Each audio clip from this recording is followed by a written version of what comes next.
Start.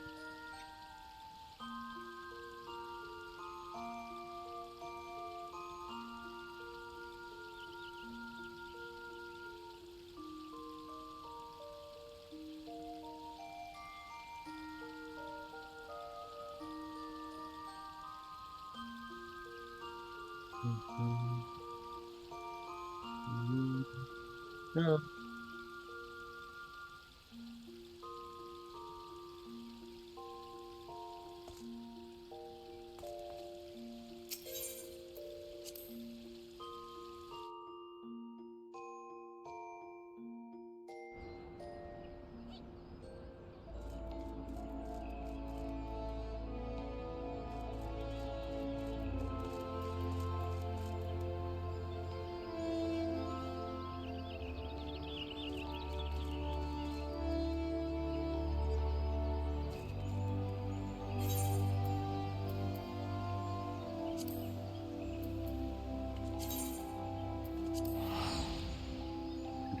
Teleport.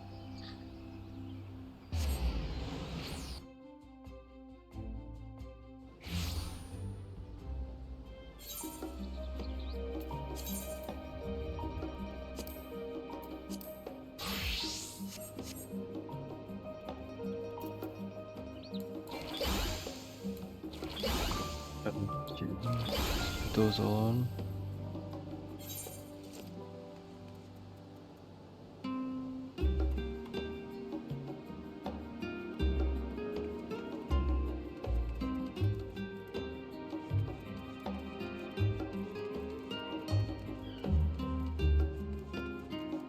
And then do these quests before I forget. Right, Sarah, or are you Delta Levana? Well, leave as is you. Ha!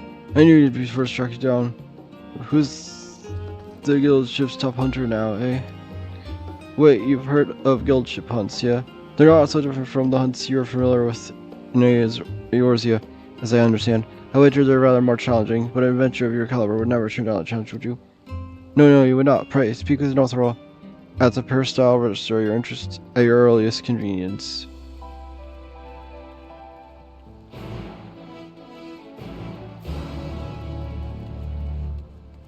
So yeah, this is just learning about hunt, and then I'm assuming that's the sightseeing one.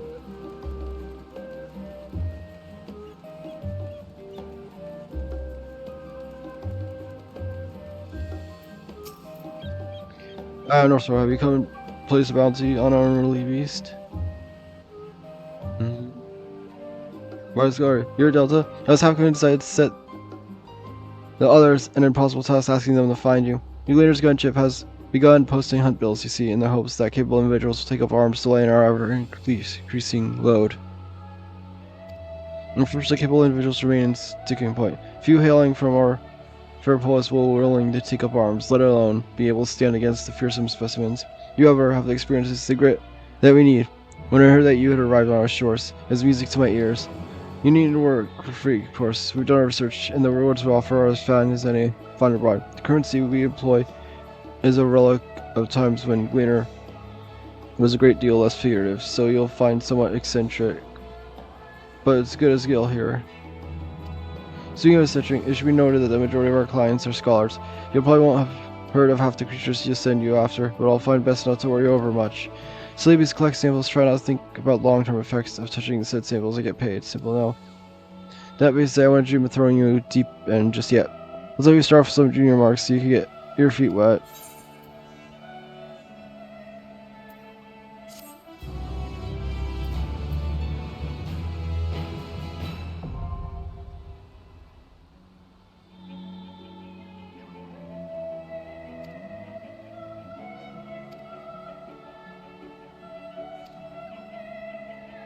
Hmm.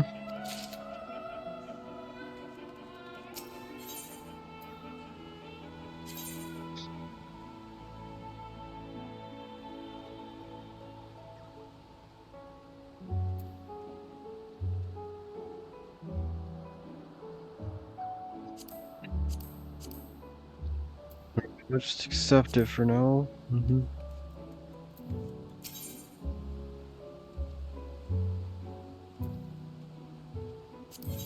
Just out of curiosity, what is there? Huh.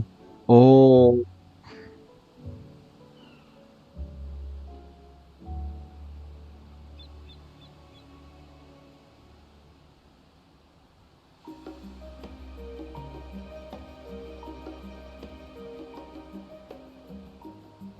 Okay, that's cool. But that's gonna be a lot that I'm gonna need.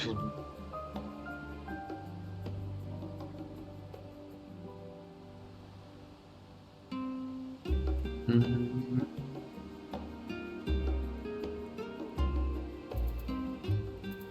800. We got 41.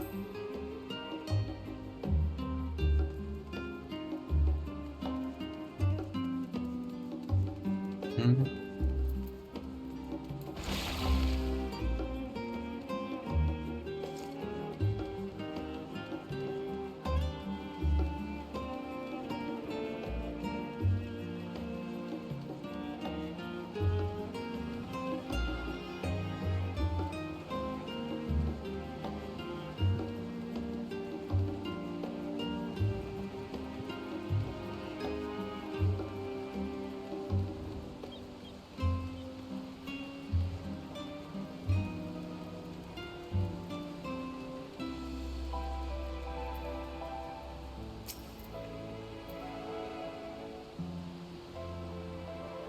Here's how I know sightseeing log on your first note happened to be an adventure my niece wrote about, would you? Ah, so it is you. Please make your acquaintance. I am Babbitt Ironheart, Millet's aunt, and seasoned explorer. Be a dear and hidden officer. Mill told me about how she helped you embark explorations of your own. So it's only right I share with you some wisdom of my own. Let me see here. Oh, can't forget to mention that. I'm done. She be set, dear. I jot down everything I've heard about the most regardless the realm has to offer. Of course, few notes I've shared are not but rumors. Some describe locations so fanatical I can barely believe they exist. But as I always say, the true joy of exploration lies not in destination, but in the journey. So go forth, dear, and see what journeys these hints take you on. The seasoning log of yours won't fill itself, you know.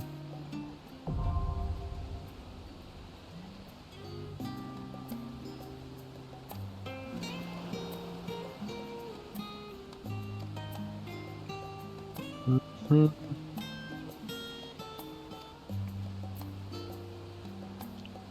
Du, du, du.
An unsettling change has come over Charlian, but together we will divine the underlying cause for the form's callousness. Hello.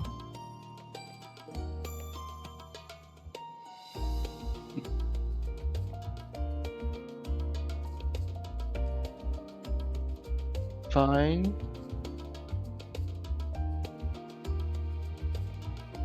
Hmm.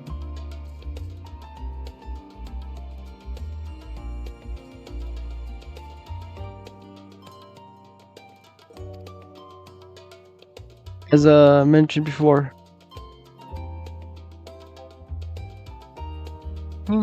Hi, Tiago.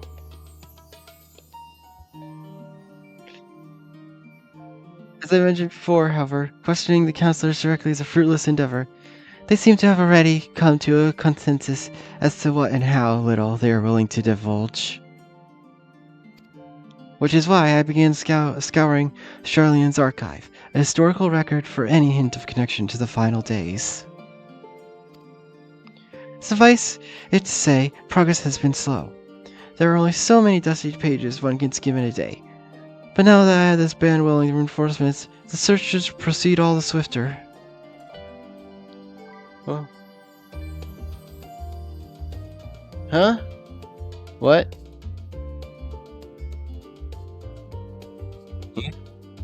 I'm confused.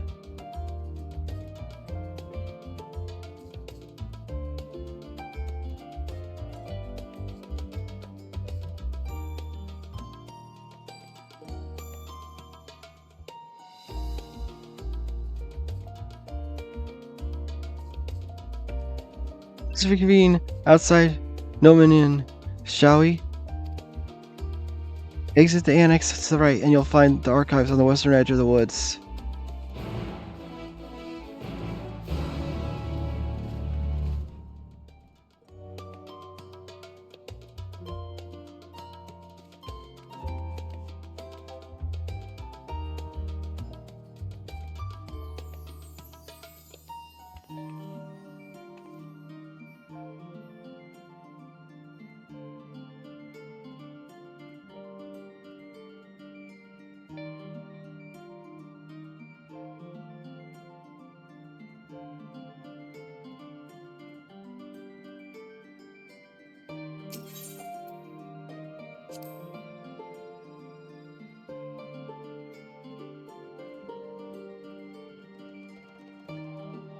Oh, okay. Alright, let's see. So out this way.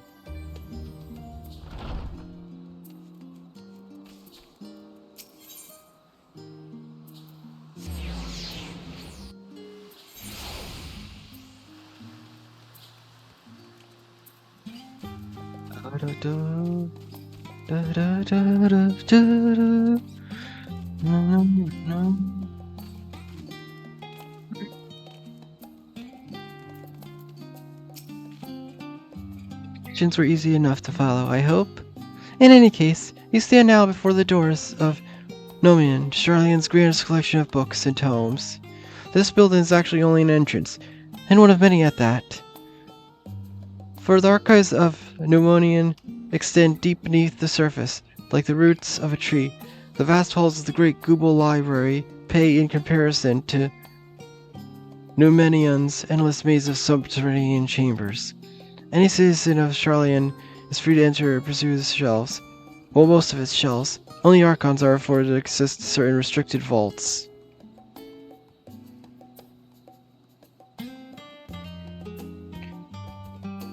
I don't really know all the terminology and differences between stuff. I just use a PNG, as you can tell.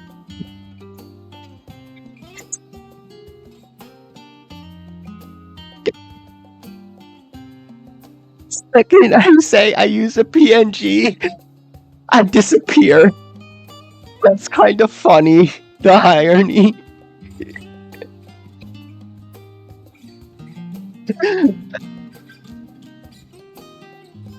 Okay.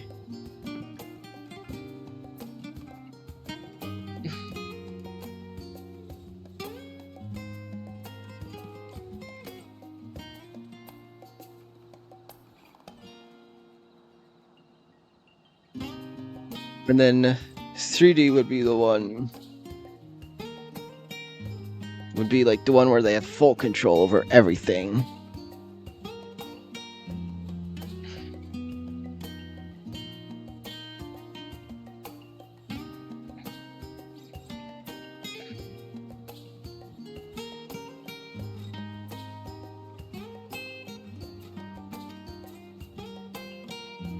I dispatched Shishtola and Raha to investigate those. Meanwhile, Alce and Alphano will help me continue my search to the stacks open to the general public.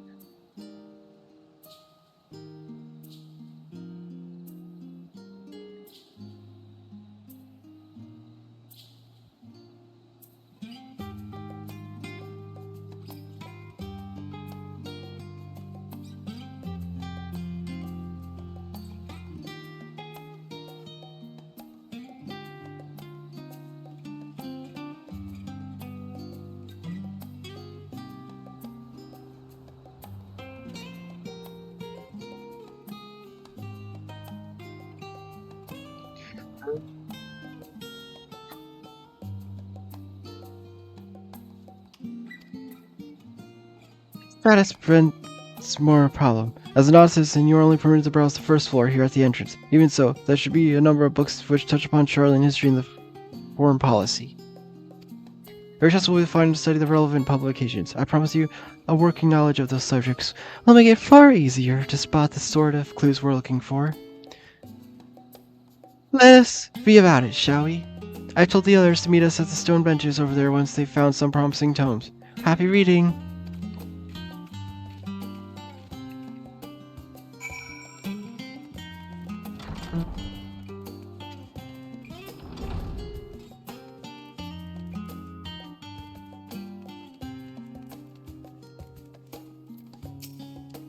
Were you looking for a specific volume?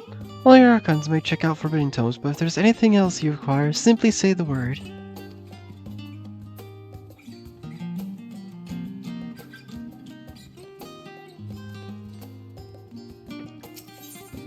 The title of the spine reads, Story of Charlian. Read the book? Long, long ago, on an island in the northern sea, there lived a Rodigan man by the name of Nirnkrif. Nirnkrif was a student of astrology. He divided that the flood of terrifying proportions would soon sweep over the lands of Eorzea. So it was he that built a gigantic ship, assembled a crew, and set sail for an imperiled realm.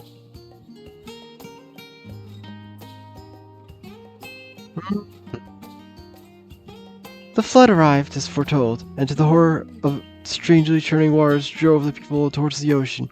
It was there, however, that Nirnkrif's crew hauled them aboard his ark, but the danger had not passed. A towering wave approached, threatening to smash the vessel into pieces.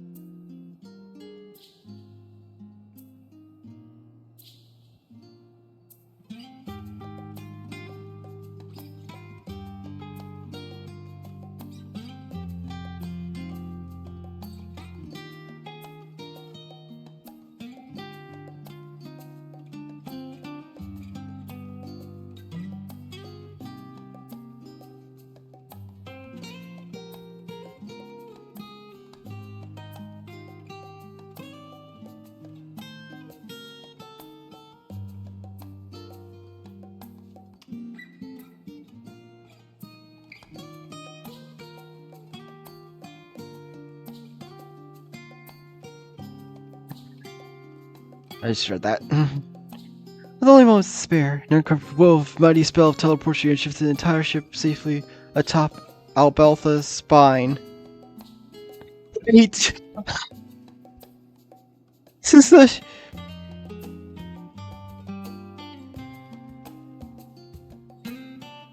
ship from in whatever, it's that ship where it was like, oh, we thought it was gonna be something. They were telling me about Tygo. The boat you were telling me about when we were in it, I remember, and we were like saying that like everyone was thinking it was gonna be used for something, but then nothing ever happened with it.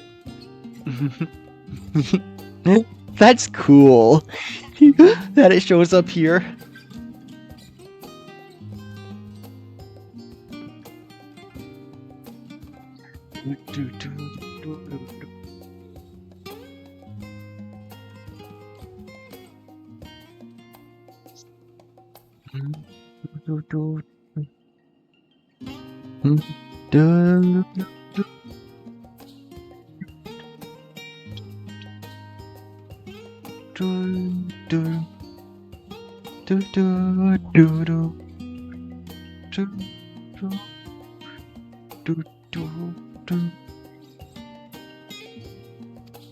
Refugees from the surrounding regions huddled there alongside them. But it was not long before disputes over the dwelling supply of food led to violence and bloodshed. Saddened by the sight, Norfolk and his crew and grateful passengers abandoned the Ark to the reddened peaks. They journeyed to the coast where they built a new ship, intent upon returning to the northern seas. They landed on the beach of the island and settled upon the very spot that settlement prospered and grew, and in the time it became the city of Charlene we live in to this day.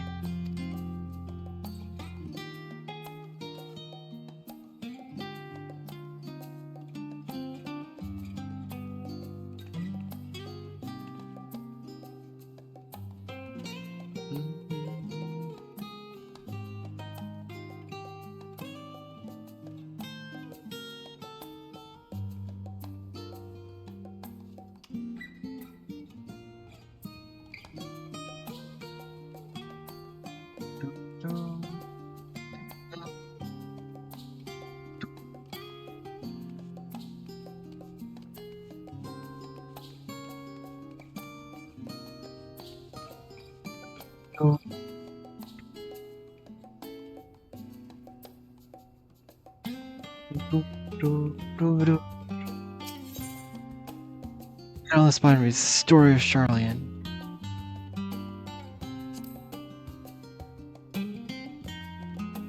Long, long ago, on an island of the North Sea, there lived a rugged man.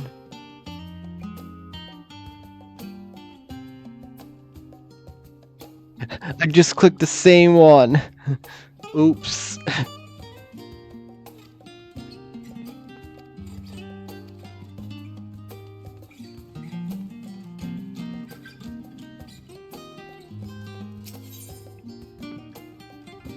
Roots of the old, the colony.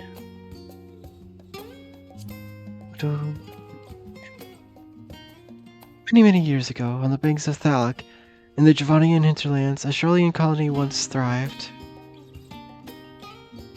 The settlement was originally established as a mere outpost to study the ethereal sea in the year 1311 of the 6th astral area.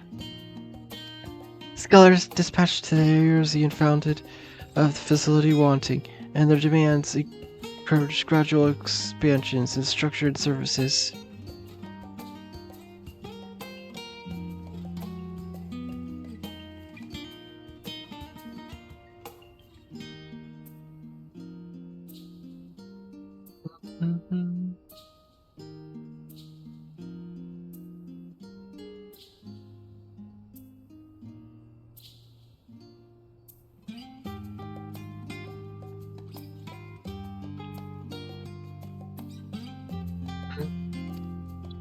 As rumors spread of a growing community of academics, the area was further indoctrinated with Eorzean students hoping to share in the renowned wisdom of the Charlians.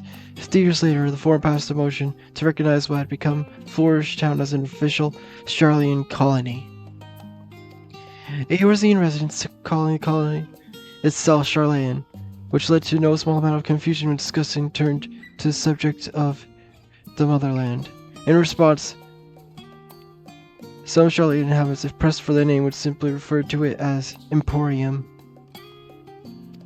Following the Exodus, however, goblins and treasure hunters claimed for themselves a corner of the abandoned colony and gave it yet another name, Idleshire.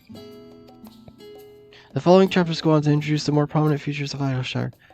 The book does not appear to contain additional information on the form, or cover the history of the Charlian motherland in greater detail.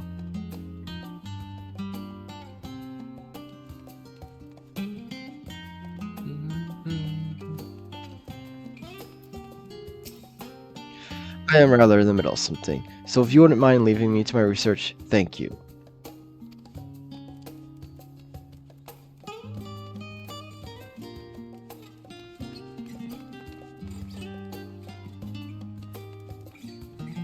Still rifling through materials, are you? Unfortunately, I'm struggling to find just the right tone.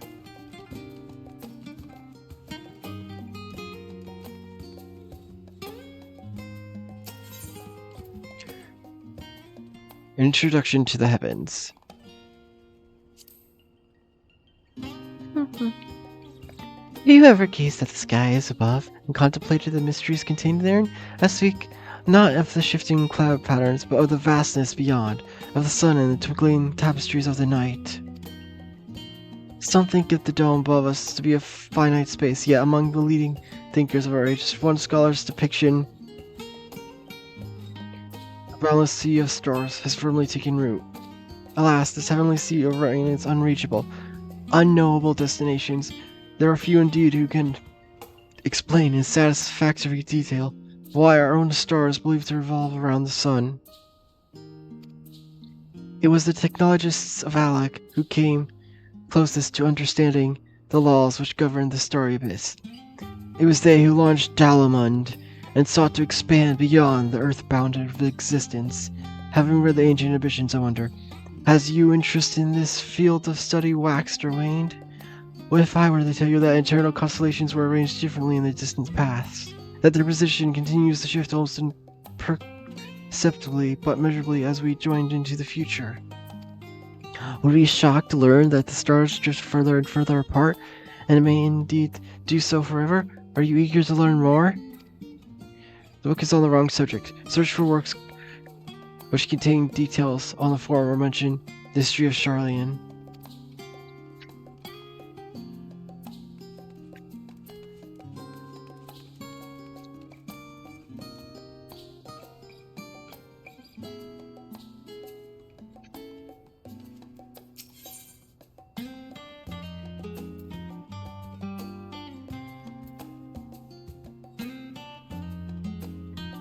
I'm gonna BRB.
returned. So this next book, the title on the spine reads, Forever 20 Summers.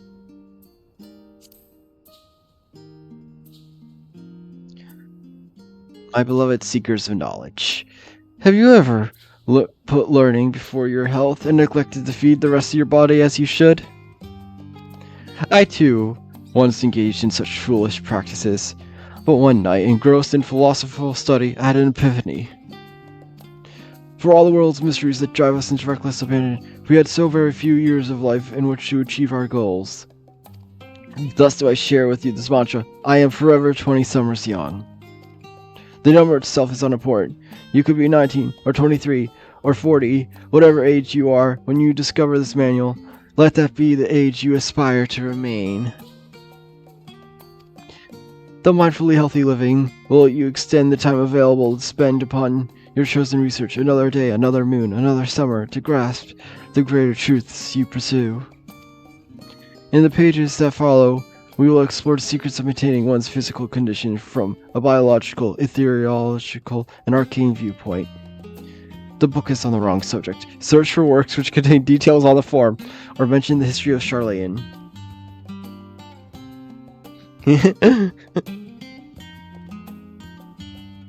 It's like, no, this isn't the book you're supposed to read.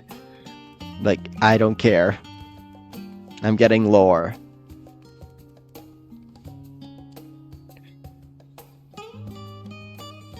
Oh wow, there's a bunch I missed on that side.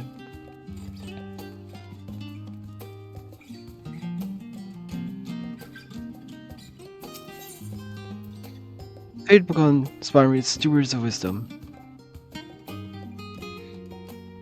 During the chaos of 6th Umbral Calamity, Archon Nearcorp, founder of Australian, bore witness to the madness and savagery of men brought to the brink of despair. Upon raising a settlement on an island in the northern empty, he instructed his people thus: renounce the ways of war, and pursue enlightenment through knowledge and reason. The Australians took us to heart words of their savior, and thenceforth served as stewards of wisdom.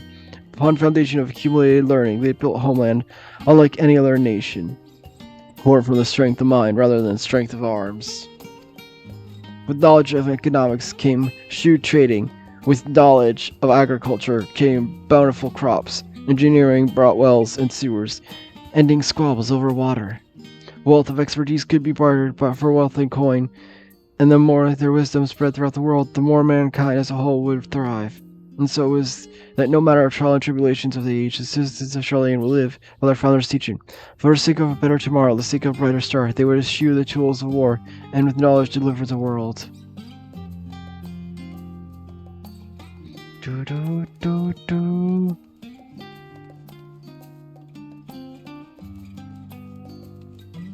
Do do. Oh yeah, a lookout point.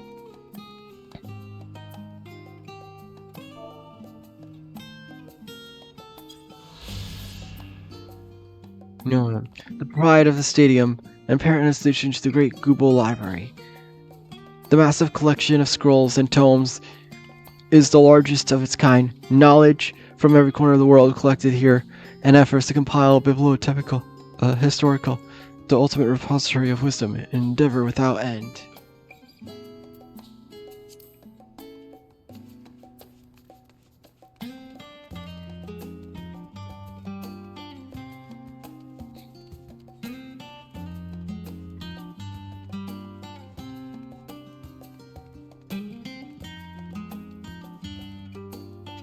Alright, did I miss one, I guess, somehow?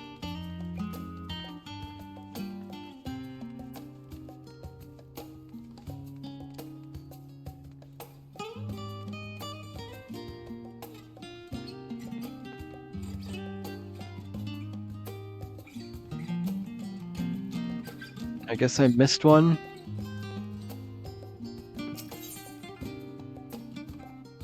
Oh, this one I guess I missed because I don't recognize this title.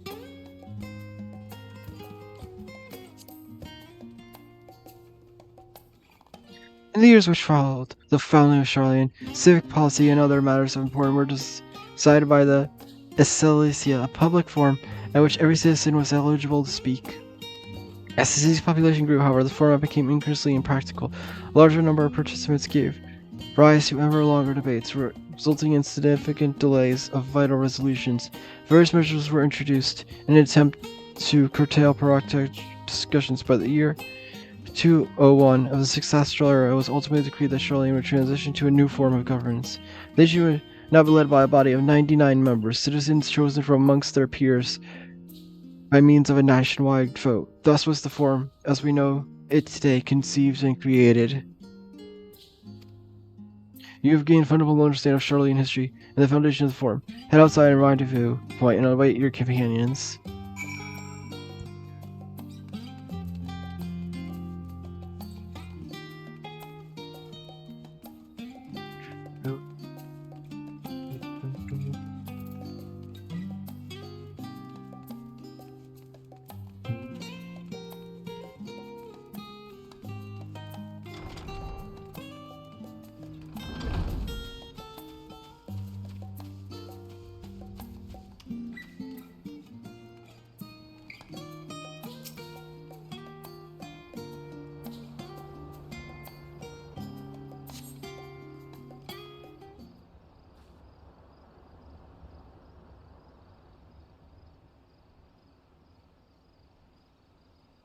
Sick. Ray, were you waiting on? I want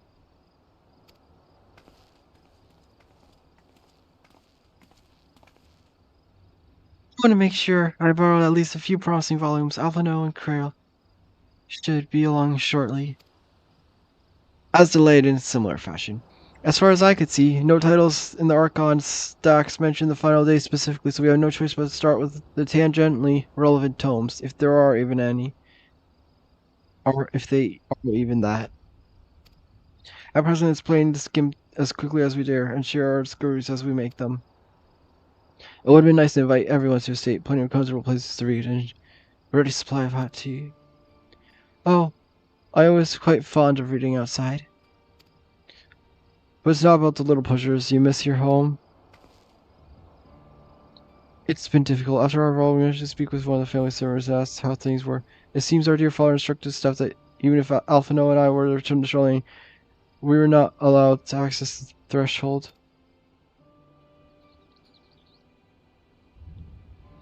A harsh measure indeed. I hope that our efforts to understand his position in the form will perhaps lead to reconciliation. We'll mend this first one day, I'm certain of it. And what of you, Graha? Have you been to visit your family, or do they not live here in the city? Oh, well, my situation is also somewhat complicated. I was raised in Charlene, yes, but I was born rather further away. In the southern reaches of Ilsbar, in fact. For generations, my people have dwelt in Corvos, the coastal region opposite to the island of Thavnir. The Alligans founded a city in that fertile land, and by ship brought in subjugated tribes of the Mikote to serve as laborers. Of course, the massive earthquake of the Fourth Umbral Calamity brought an end to the Empire's reign, and with the Fifth Calamity froze the sea solid, many of the tribes still living in Koros braved the journey back to Eorzea. My ancestors, however, chose to remain, that they might prevent the remnants of Allagan technology from being misused. Isn't Corvos under Garlean rule? For the past 50 years, some semblance of local control remained, as the case is for most imperial provinces, but Garlemald renamed the region Locus Amanus. When I was a boy, my nearby town came under jurisdiction of the illustrious imperial family, the nobles of House Darnus.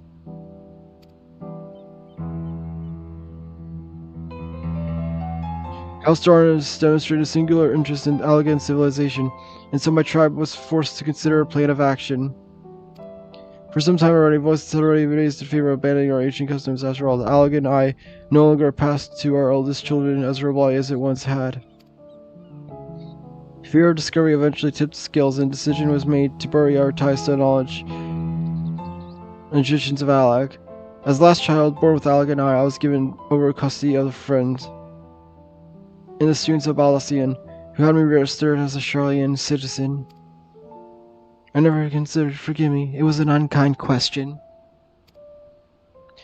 Even Thancred was taken in by Archon Louisois, was he not? Stories of adopted waifs and rescued orphans are more common among Charlians than you might think. Yet regardless of our origins, we are provided with an equal opportunity to learn, and with vice president we outsiders can even earn the vaunted title of Archon. This is exactly why I have a love for this country, and why I wish it to remain a nation of which its citizens can be proud. Here, here. Another good reason to get to the bottom of the form's stubbornness, aside from the trifling matter of our impending doom. Excuse us while we try to make some headway into these books, Delta. More company should be arriving any moment now.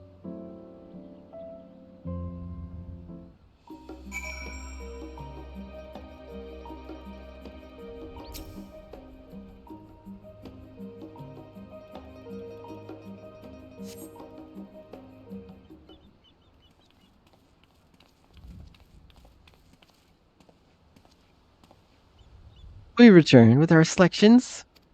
Although I must say, the pickings were quite slim indeed. Mistress Cryle has already flicked through every history book devoted to disasters, and more than a few which barely made mention of them. As such, we will be looking into research papers on the umbral calamities, as well as articles written by prominent forum members. Perhaps their knowledge of the final days comes from an unexpected source. Speaking of which, might I ask you a few questions related to the final days? I'm the only one here who didn't witness the events of Amarat firsthand. I fear I may be overlooking critical details.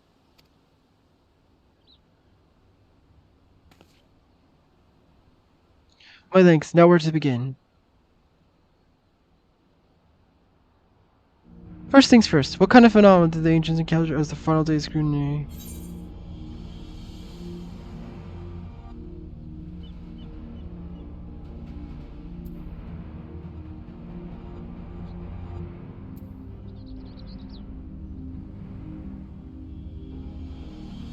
Leads to various of creation magics.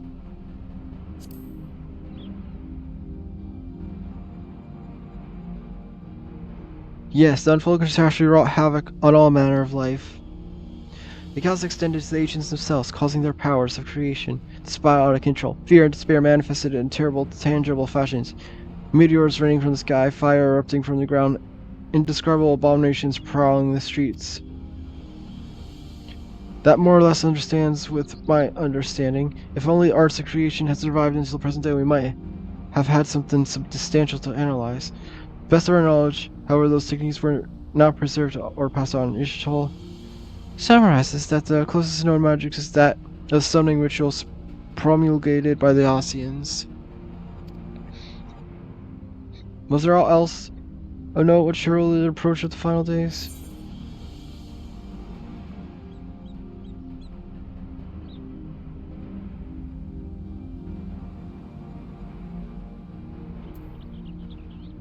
They began with a continuing sound of the land itself.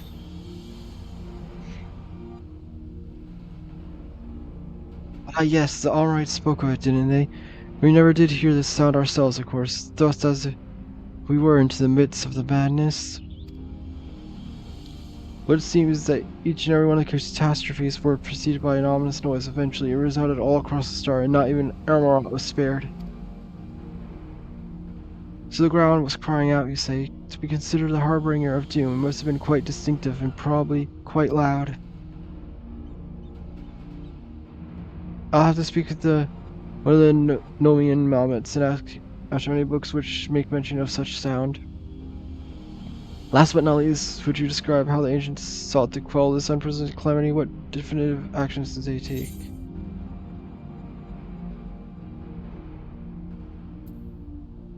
They summoned Zodiark.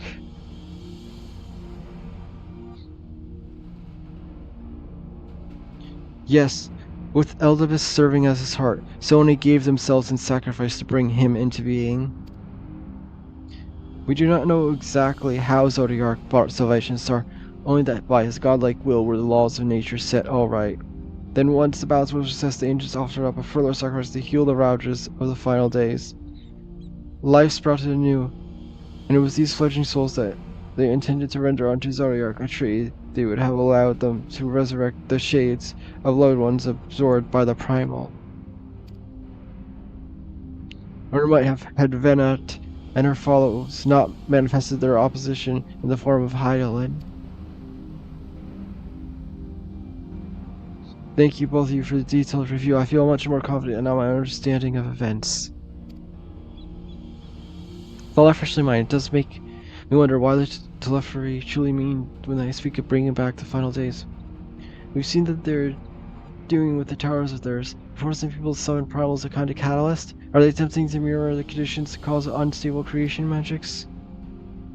Or are they simply using the final days as figure of speech and covenant, metaphor for a scale destruction they plan to unleash? This is all pointless conjecture at this stage. Let us return to our attention to the form, shall we? We should keep our out for useful, but it's time we begin studying these research papers.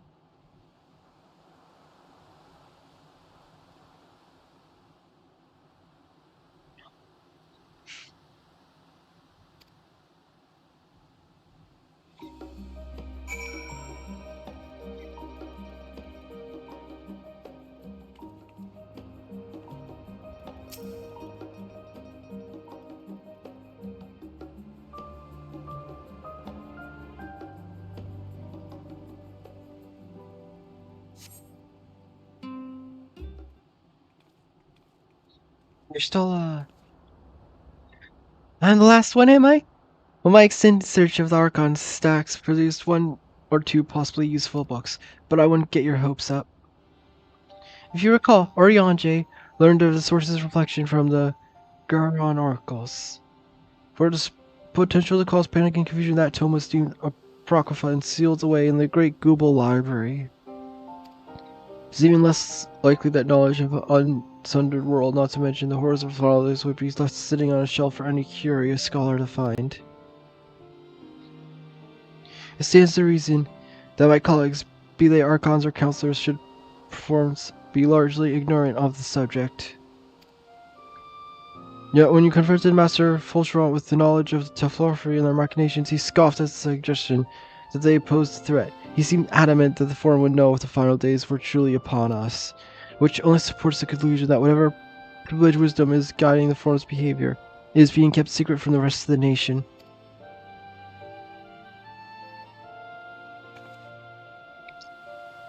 Not that I mean to excuse myself from reading duty.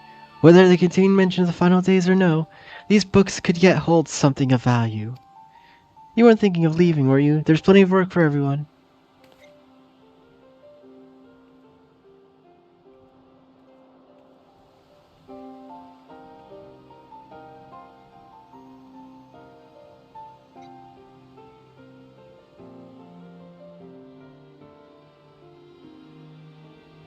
You labor for what feels like ages as Y'shtola's research assistant.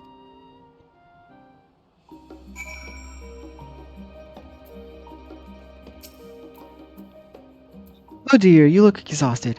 What about your studies? Were you able to find any books of the subjects I mentioned?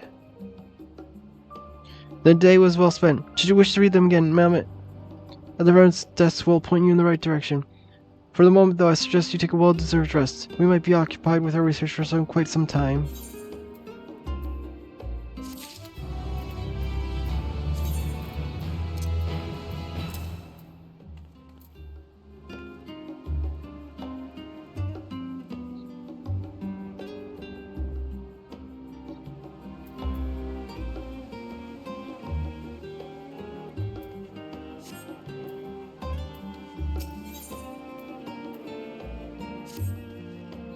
Ready for a tea break, Delta? I know I am. Honestly, my neck and shoulders are gonna calcify if I don't stretch my legs and walk for a bit. You know the last stand down to the harbor, don't you? Come and meet me near the outside tables. I'll treat you to their coffee. It's quite good. What if I don't like coffee?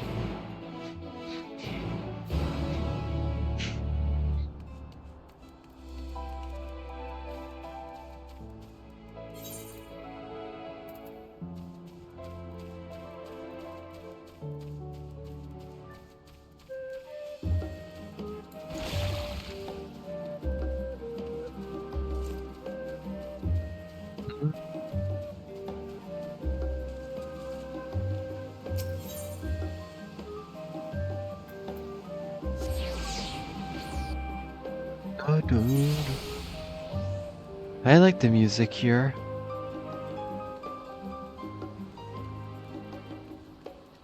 Also, I saw here, I was checking out the whatever, the exchange thing, and you can get wings from here. The cool wings that I keep seeing people have. But they're 800, so I'm gonna have to make sure to do. I'm gonna actually have to make sure to be doing this stuff, doing the hunt stuff. For since luckily it's the same currency as Shadowbringer, so I have to make sure to go do those and stuff. So that's something I can have to remember to work on if I want to get them. The wings.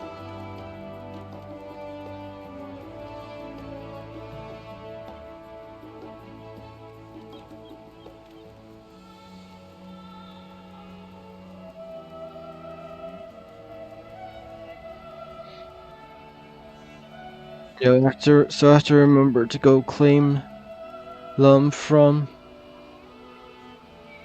later. Well, I just have to remember to do it because I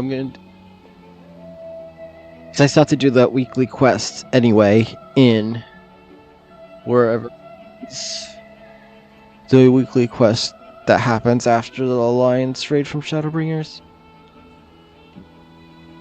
As busy as ever, I see. How very Charlene that no other gourmet cafe has sprung up to compete for customers.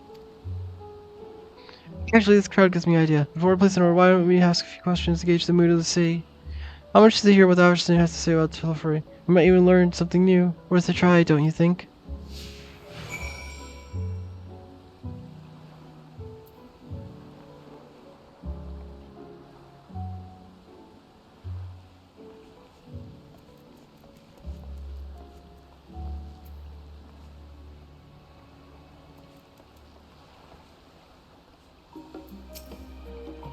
What is it?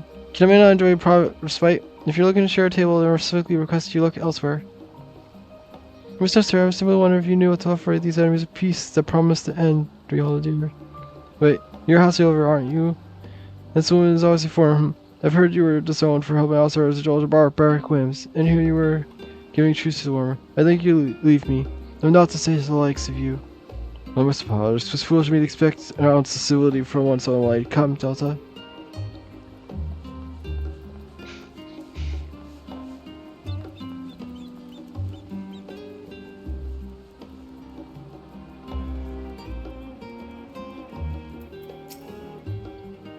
Yes, I don't believe I've had the pleasure.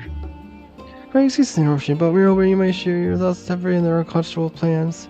Magus, isn't it, young Miss Silver? My apologies, but I work in the office of the forum, and if word reached Master Fulcher that I was helping you. I see, we're sorry to have bothered you.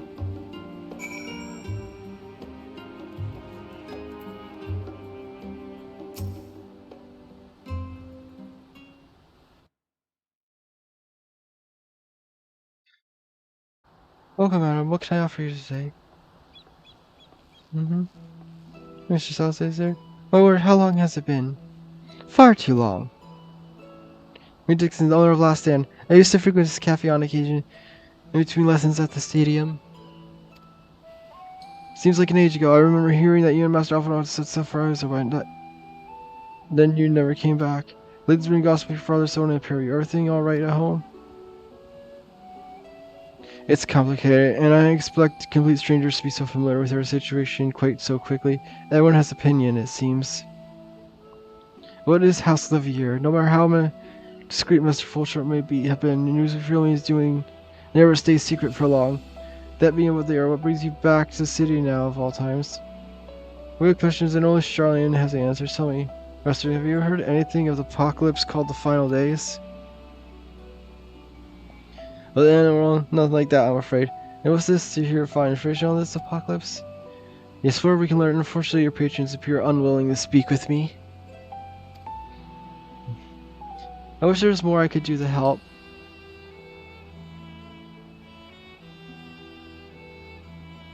But maybe there is. You're a visitor, Charlene, aren't you? Then if you only refuse, we should be able to pass the office over with none the wiser. We just finished preparing a few orders. Strike up friendly conversations while you're setting down the food, and you might just get the answers you're looking for. Now I gotta hit this, but what do you think? Oh no. Desperate, pay attention, I'll explain where each of these dishes. Oh no, not a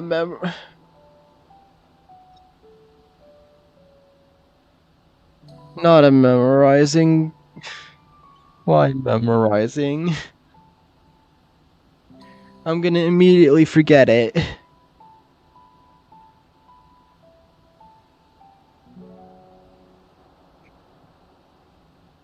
I don't have anything to write down.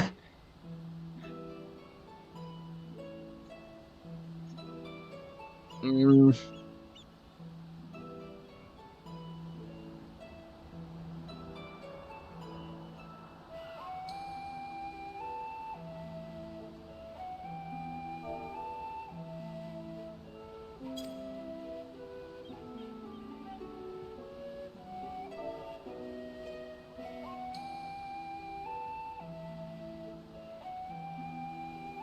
Alright, T set for chatting.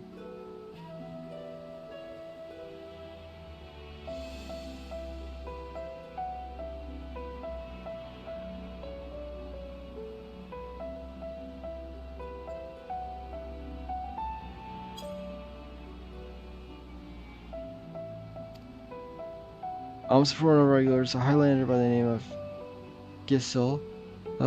She's sitting outside table with her friend first.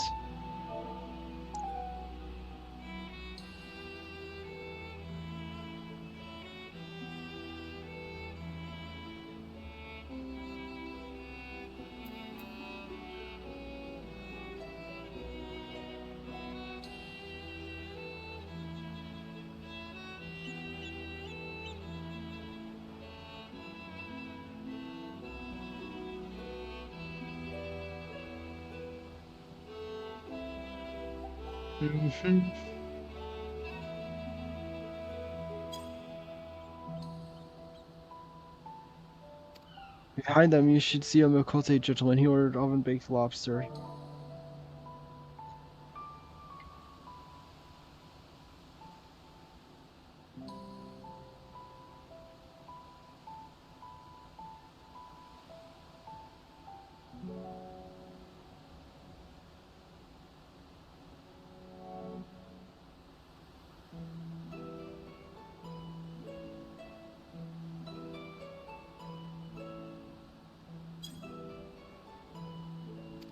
Got that all? You're not sure? Just ask again and I'll explain. Good luck.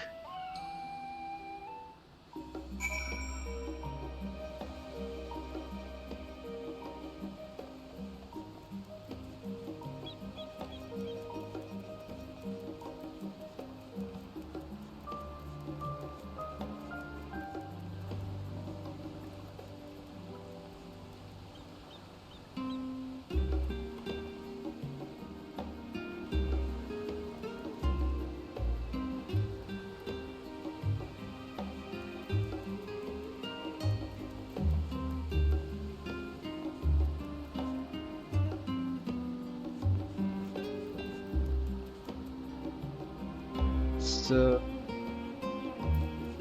this is the chatty group.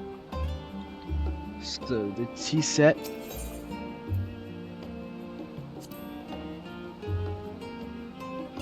Oh, T set, lovely, thanks to you. I'm sorry I never heard of them or finally. My friends and I are somewhat uninformed when it comes to current events. Now, if you want to hear about the ritual arcing practice of 6 Astro Hour, come and Asterisk, they'd be happy to talk your ear off.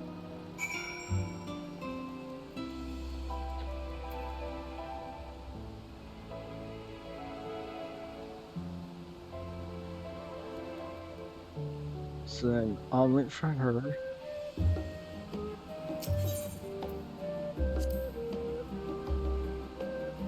Alright, 2, 4, 6, 8, let's dig in, no time to waste.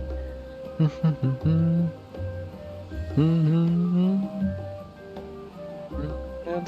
yes, I remember seeing the name in the latest Gazette. There's some grand claim about the Anzais. Same old senseless warmongering. When will the folks grow tired of spilling each other's blood? But stay out of it, I say. The forum made the right choice, and I fully support our decision to remain neutral.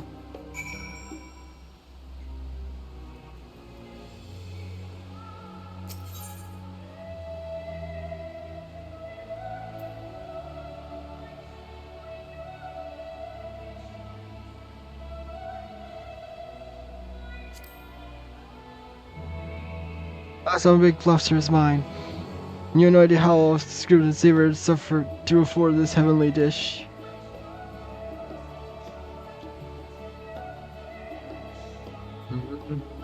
It's the first time I heard it. Although that would explain why my friend's been rushed off his feet. Must be a busy time to be a gleaner. You know, gleaners, they're collectors of sorts. Travel the world procuring things that we haven't got here in Charlian. Priceless books, unusual life specimens, and so forth. So named the folks who trail after the reapers in the field, picking up every grain which was missed. I, by all accounts, gleaning is the most meticulous demanding profession. This silver make good on the rushes threats, and many uncatalogued rarities could be lost forever. Why else would gleaners be buzzing about in such a frenzy? Watch the harbor and you'll see what I mean.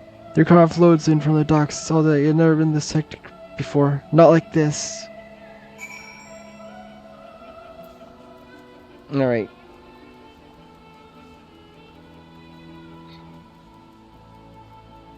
Whoa.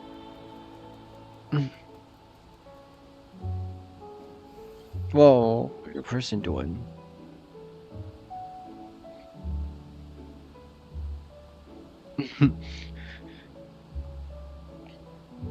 Just doing Dark Knight stuff, I guess that person's doing.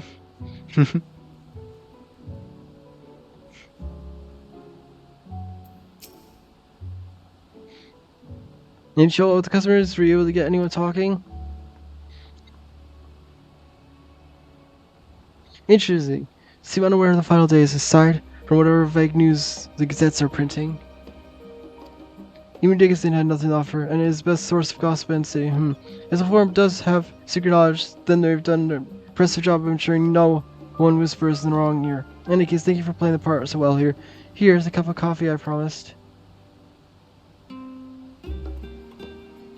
Let's enjoy a drink somewhere else, shall we? Maybe behind the peristyle, away from the gossip of their wagging tongues.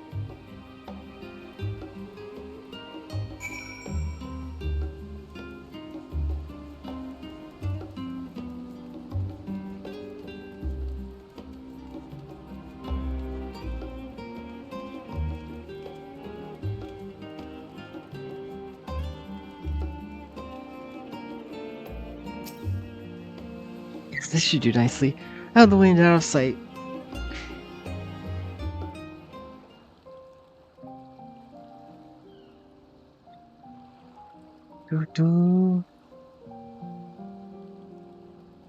So they can do sitting on ledges. When our father disowned us, I couldn't believe what I was hearing.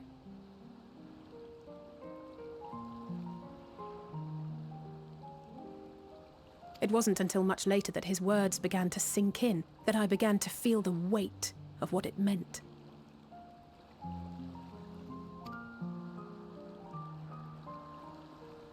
Do you remember when the decision was made to come to Charlian?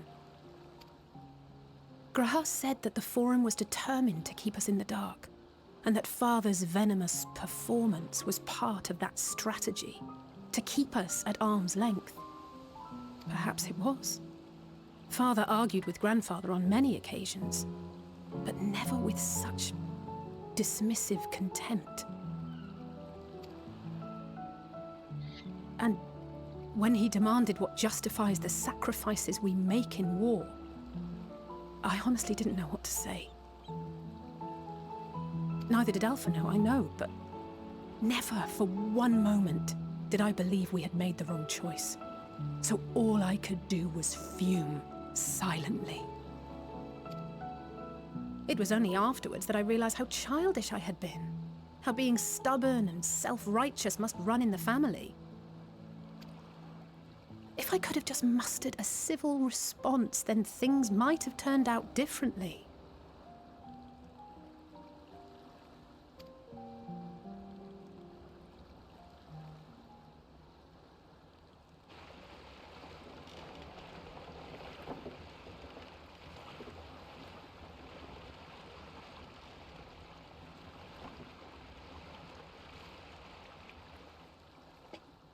They must be ferrying goods to Labyrinthos.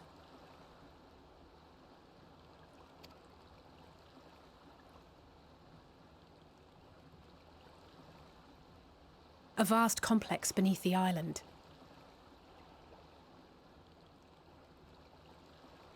I know what a dungeon's gonna be. I guess it's at some point.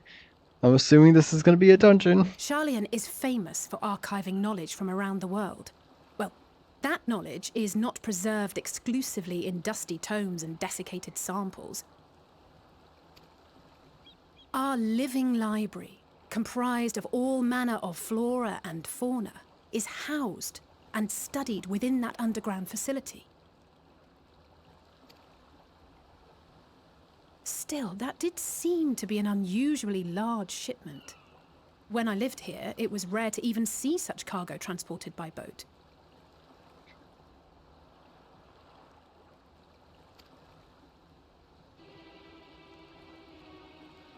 Wait! Didn't you hear something in the last stand about the gleaners coming and going more than usual? Well, I think they're the ones we saw manning those boats. And gleaners answer to the Forum. If the appearance of the Telophoroi prompted this sudden burst of activity, then Labyrinthos may hold a clue as to what the Forum is planning.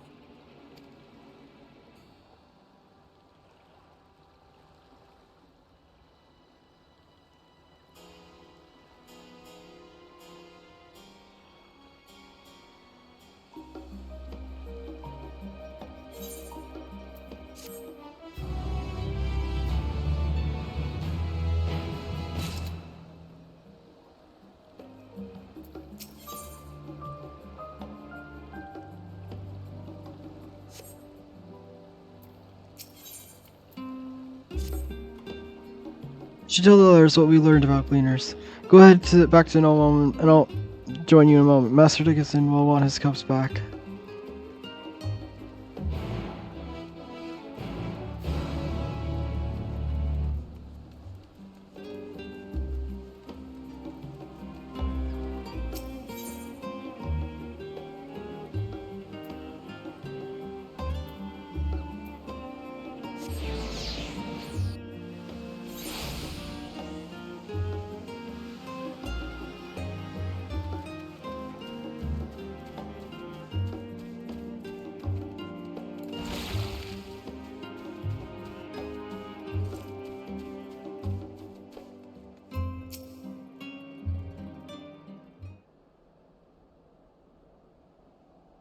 Come back, Delta.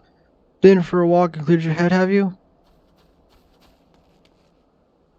Not exactly. We did get someone part of the investigation and turned up information on the gleaners.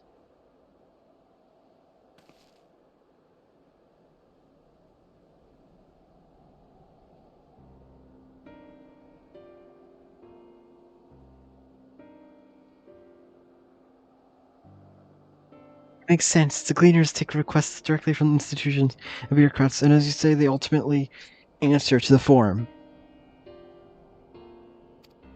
Sudden and significant sin, gleaner trafficking cargo. I'm starting to give the impression of an overreaching plan being put into motion. Let us see what theory we can build from the facts. As Yishitol observed earlier, no one's archives appear to contain no information concerning the final days. Coupled with the Delta analysis I learned at the last stand, we can be reasonably sure that most Australians know nothing of a particular period of ancient history.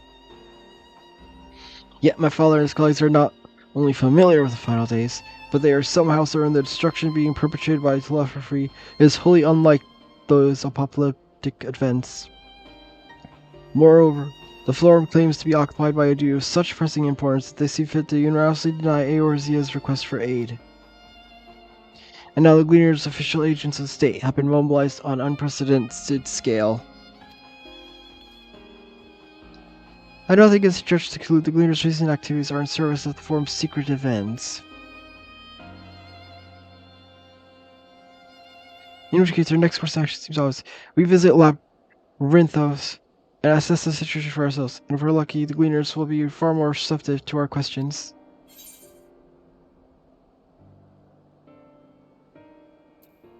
What should we expect down there?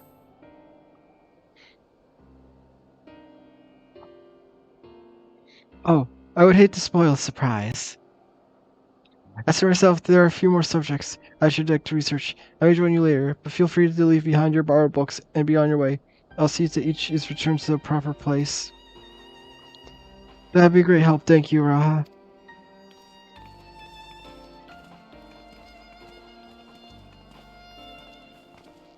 Let's head down the stairs over there and I'll show you where the entrance is.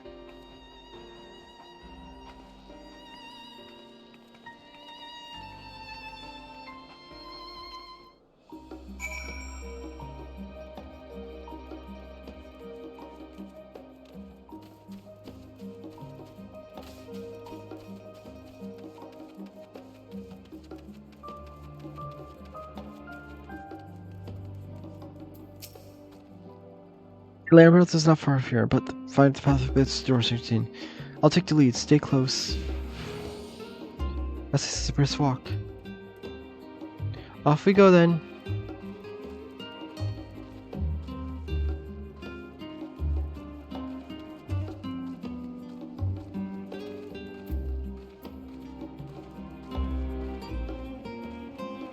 Visit here amongst the others. Focus through.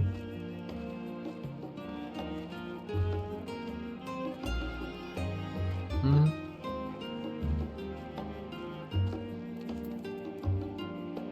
we run, try to keep up.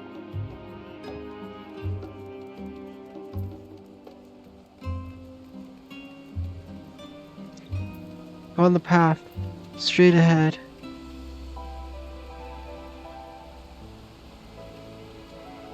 We cross this bridge.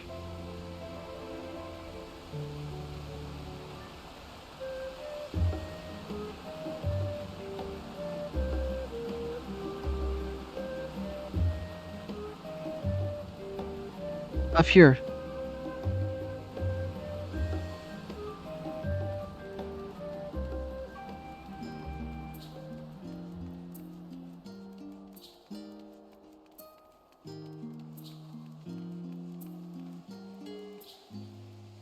Also not far now.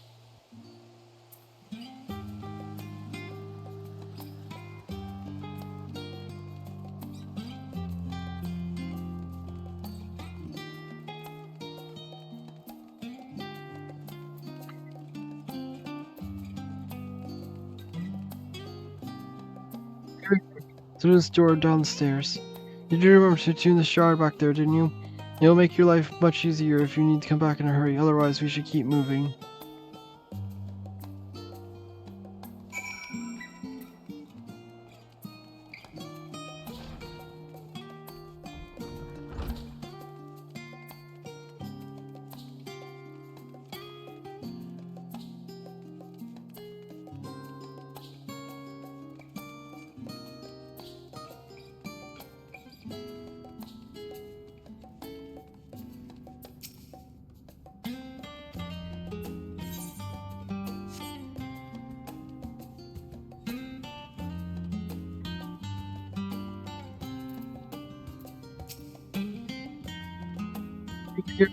Taking delivery, securing permission for our group's descent. Right, everyone, onto the lift. Down we go.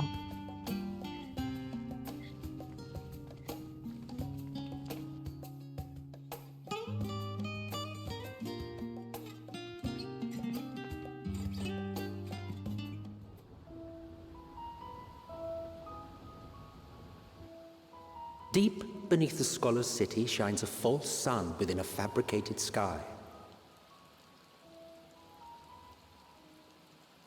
In any age exist those who consider the floor an extension of their bookshelves, and this vault's architects surely belonged to that special breed.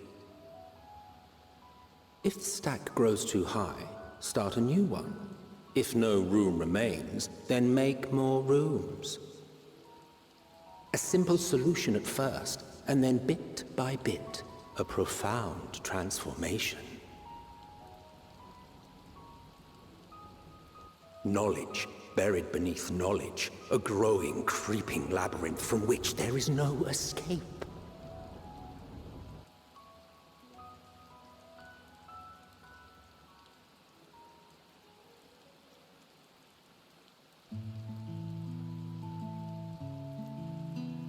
Little.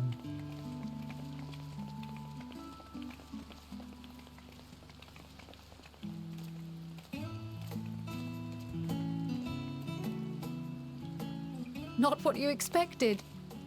I must admit, the artifice is very convincing. But I assure you that we are beneath Sharlayan itself.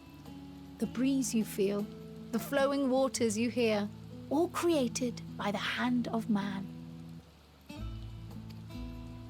The island is volcanic, you see, and once upon a time this great hollow must have been a reservoir for magma. It was discovered some 400 years ago, at which point it was repurposed as a storage facility for scrolls and samples and such. Renovations have continued, with nigh on no interruption to this day, with the lower levels still undergoing expansion. Aren't those people gleaners?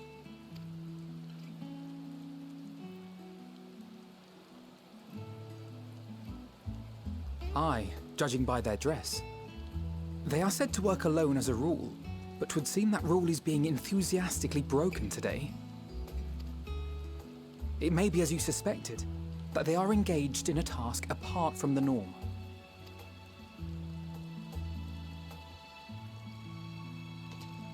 Let's spread out and get some answers then.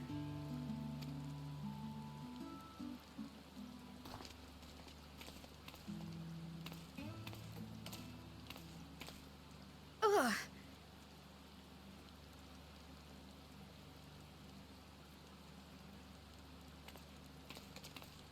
Did you call to me just now?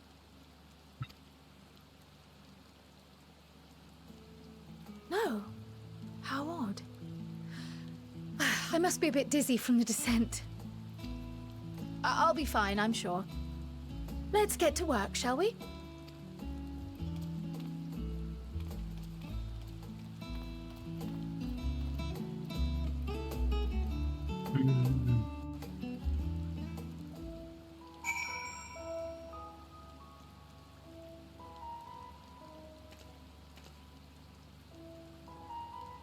Whoa.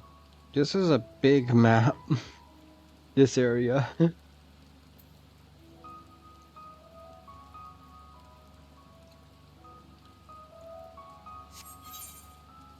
So I'm really confused on.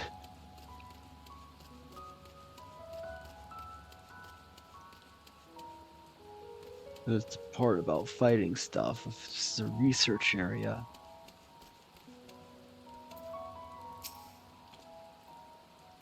Your help will give me more headaches because you don't have the logo gleaner, and I'm no fried cheddar. One of the clogs was so exhausted he took a tumble and crashed into a pile of crates. Now I have a pack of mammoths running loose. Exchange with Enderl has taught you about exhausted gleaners.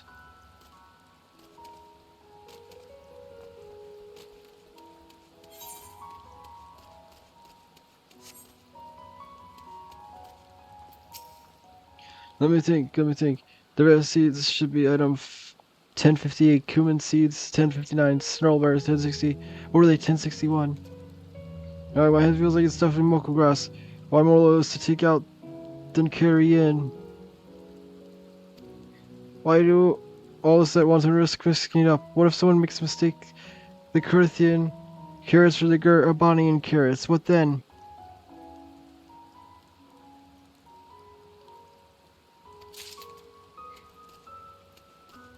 Ooh.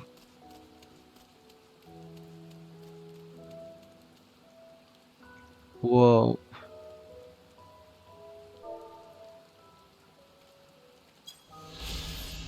The Path of the Artifice. The massive lift is one of several which connects the surface of Old Charlian to subterranean researches and storage complexes of Labyrinthos. At the end of its descent, the mechanism opens up into a hub of upper Acranthos, from which passages of cargo continue onwards towards other facilities.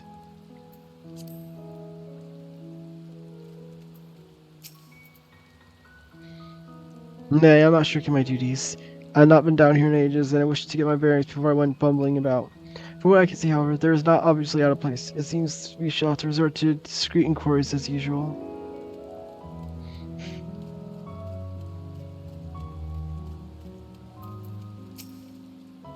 Those who gather here appear to be gleaners. Why don't you wander around and try making small talk?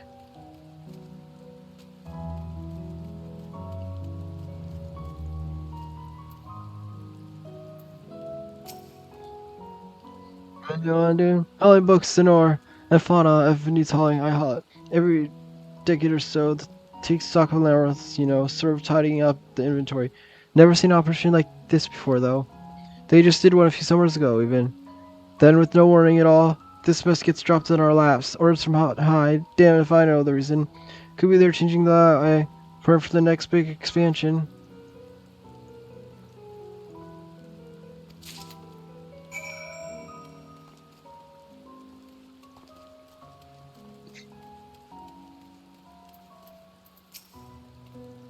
Look, that's what Tales of Gleaners have to tell you. Notes containing the massive inventory operation that is currently underway in Labyrinthos. Notes concerning a large quantity of cargoes making its way in and out of Labyrinthos. Notes concerning exhausting work causing accidents such as Gleaner's inventory freeing a pack of mammoths. Oh wait, no, it's not mammoths, it's marmots. Oh no.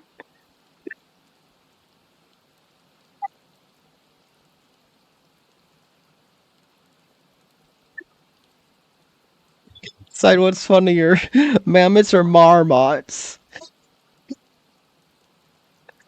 Pack of mammoths or a pack of marmots. Pack of mammoth marmots. Mammoth marmots, mammoth marmots, mammoth marmots. Say that 10 times fast.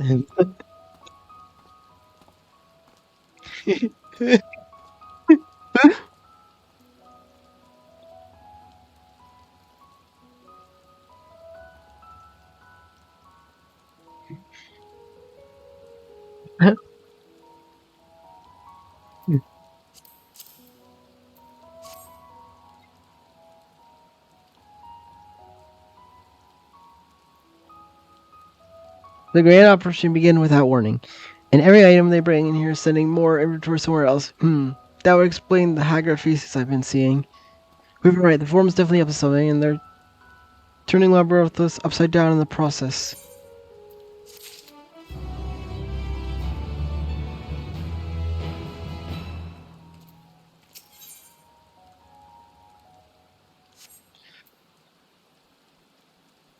I'm gonna be right back. I just gotta run to the bathroom.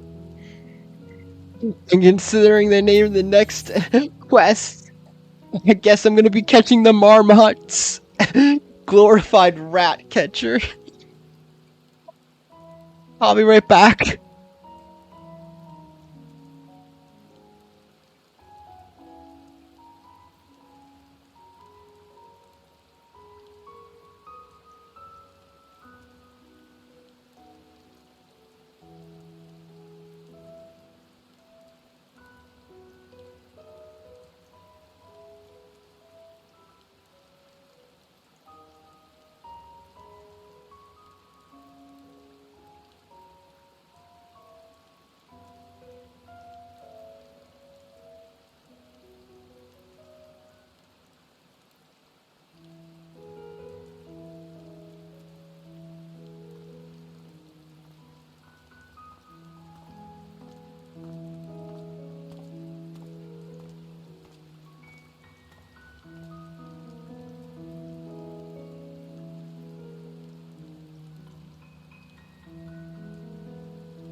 And back.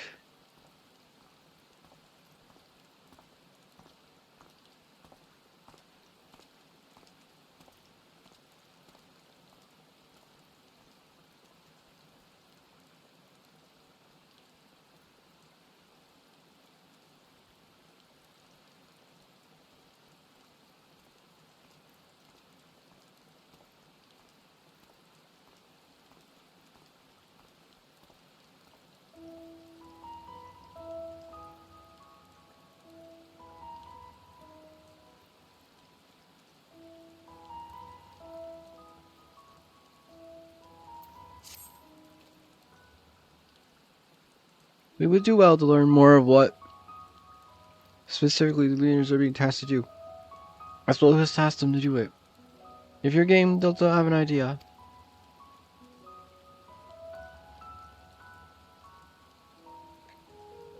didn't one of the gleaners in question about escaped marmots? Perhaps if you were to help him capture said creatures, he might be inclined towards a more friendly and enlightening conversation. In the meantime, I'll turn my charms upon this gleaner here, and can compare notes afterwards. Happy hunting.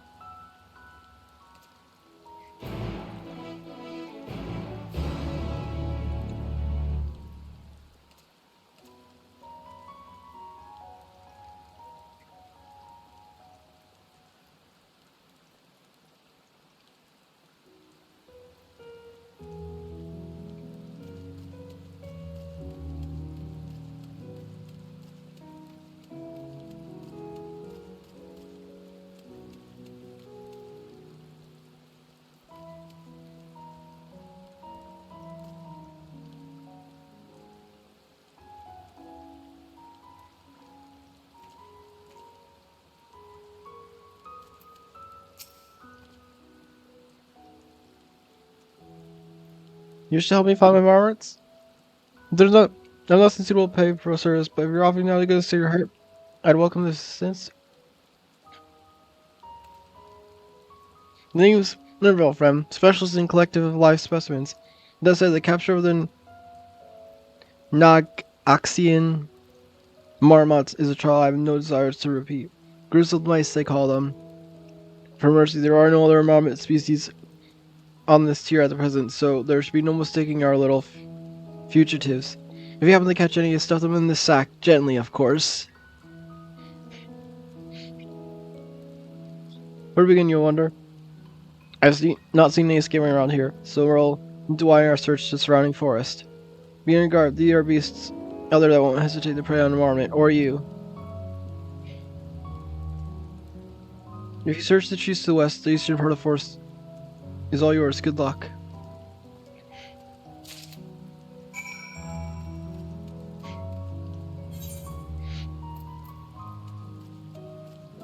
Sack. A sturdy sack supposedly large enough to hold one or more squirming marmots.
Let's see.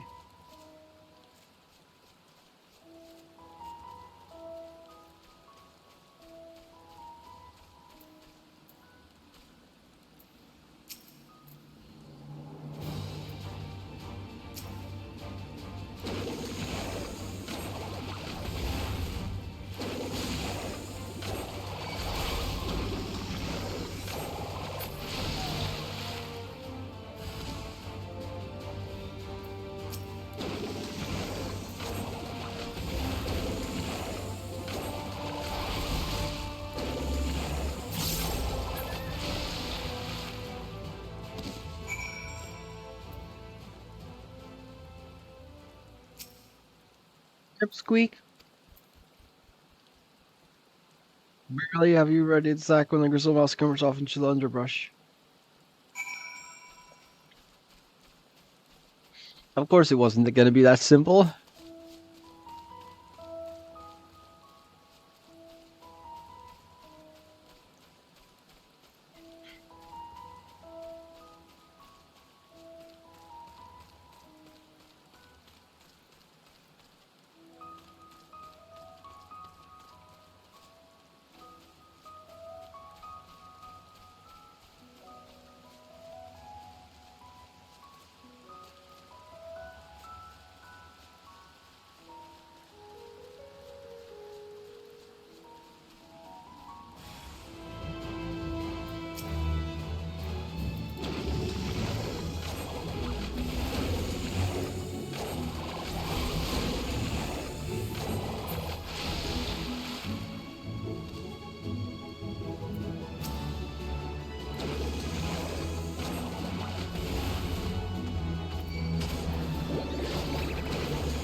Squeak.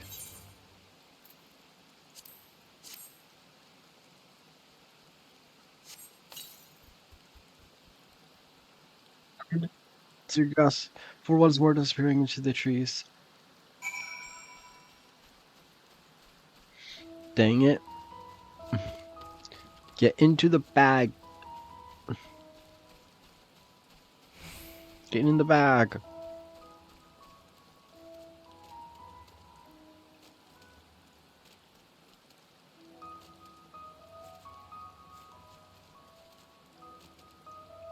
Come on, yay.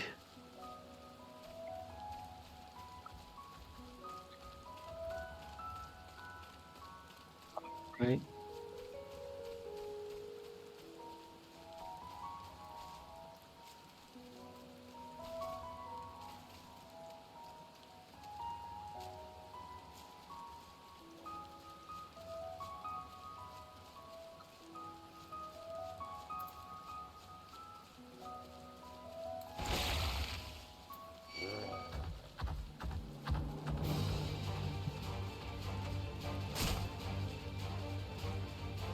Yeah.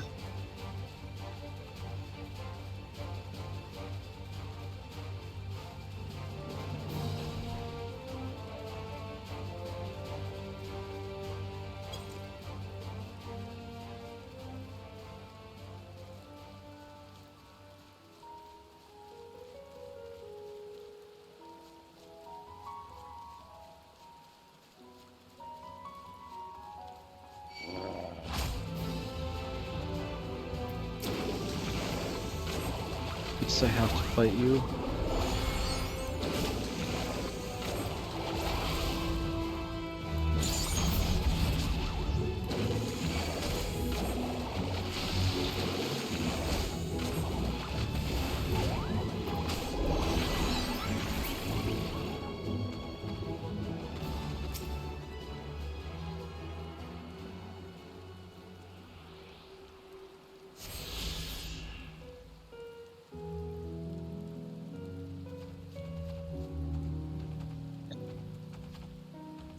So then where?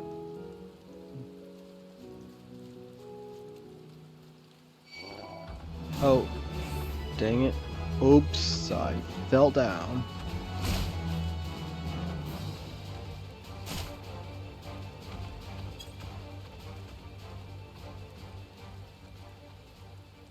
Um,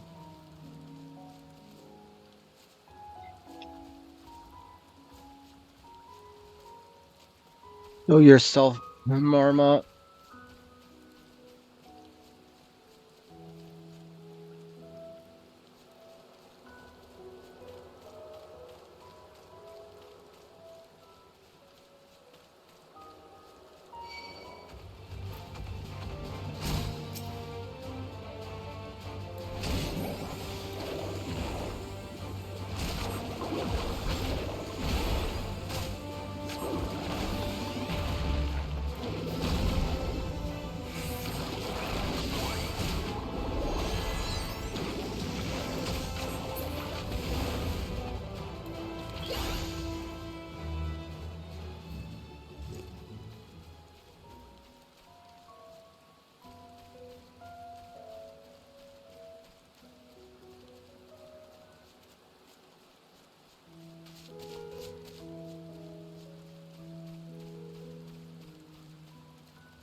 fixed it.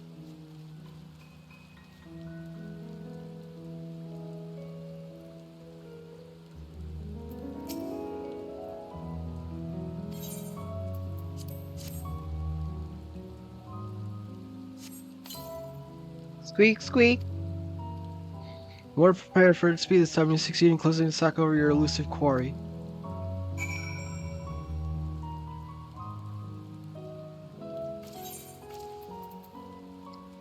Sack holds the plump, wriggling form of one greatly annoyed grizzled mouse.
Alright.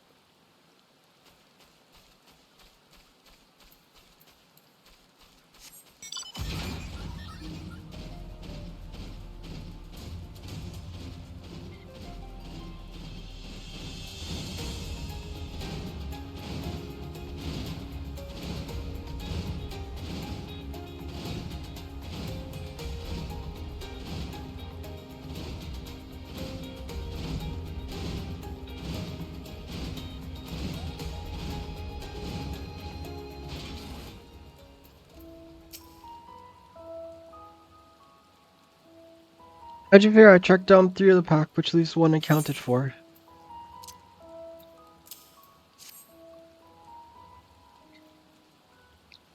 There's the odd marmot out.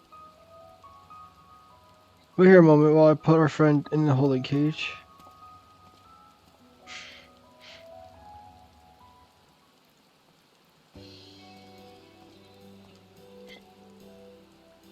Thankfully, Marva's seen no harm. They've held up well in isolation, but it's much too soon to release them into the habitat. It's a good thing we were able to recapture them swiftly. You have my thanks. What will you do with the marmots now?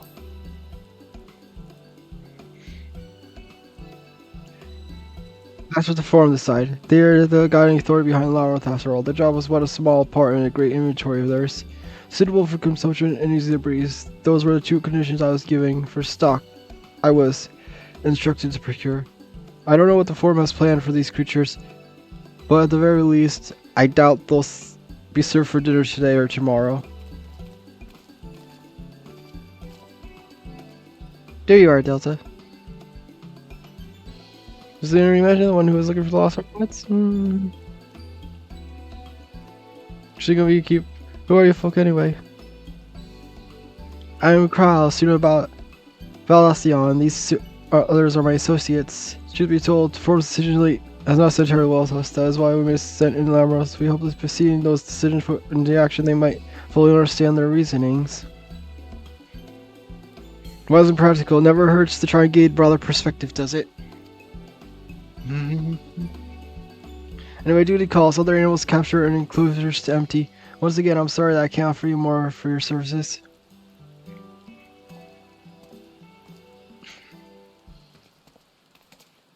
Did you learn anything new from your friend there? So they're literally planning to hole away while the rest of the world burns. I'm predicting it now. That's what they're doing. They're planning to hole away while the rest of the world burns. So we've confirmed that the order of this ambitious operation didn't come directly from the forum. However, gleaners have not informed of its purpose.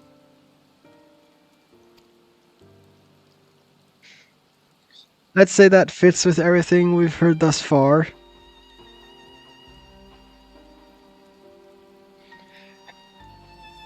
I was thinking more so Doomsday Shelter. We all discovered that the operation was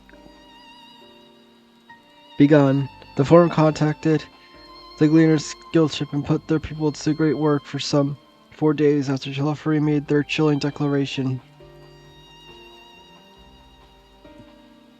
Oh crap.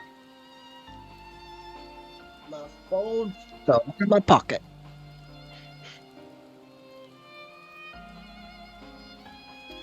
Season travels, the Gleaners kept abreast of news from every corner of the world. Honestly, thus I'm inclined to trust that their calendar of events is accurate.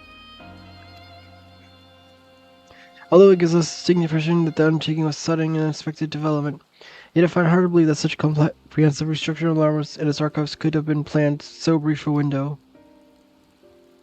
Nay, this plan was long in the making. They were but awaiting the right time to put it into effect. And the Telephory's declaration is what set it all in motion. It seems likely, but let us not leap to conclusions just yet. For my masters, we've conducted water investigation of Labyrinthos. The more facilities we visit, the more pieces of the puzzle we stand to find. In that case, how about we head to the Archeon? From there, we can reach the lower.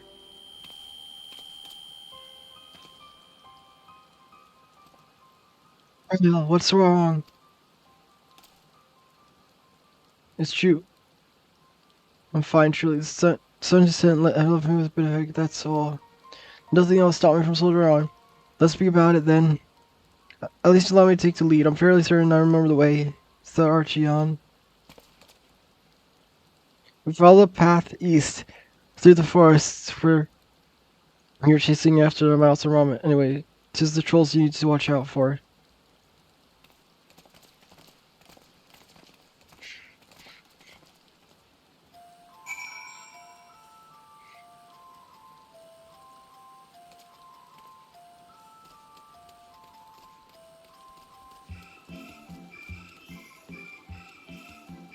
What?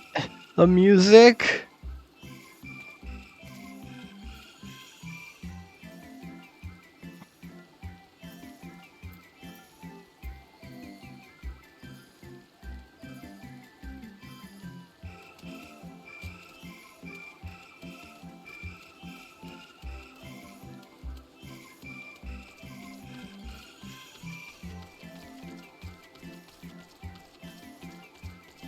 You're like, it sounds like all messed up. Okay, now it's.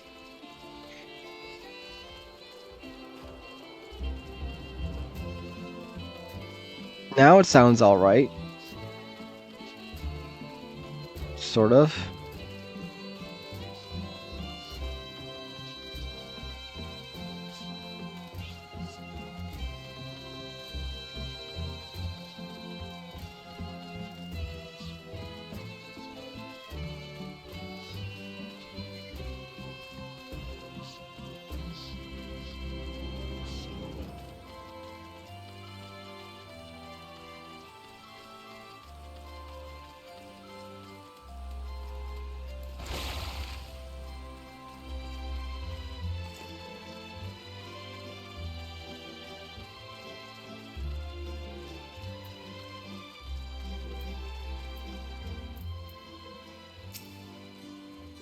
Behold the Archeon.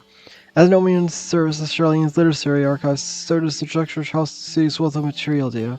The architecture, too, is similar. The building, you see, is a mere upper entrance, an access point to the vaults carved into the cliffside itself. Within those vast rooms are stored countless samples of specimens, as well as the detailed records which describe them. In a manner of speaking, Archeon contains the physical history of Charlaine's unwavering dedication. It's an accumulation of knowledge.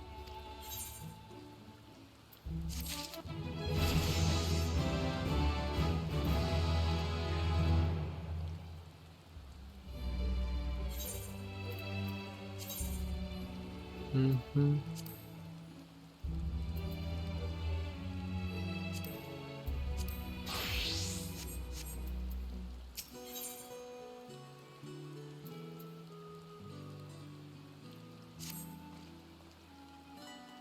Well, we won't let anything of value standing out here. Let us proceed to the main building and speak with the custodian.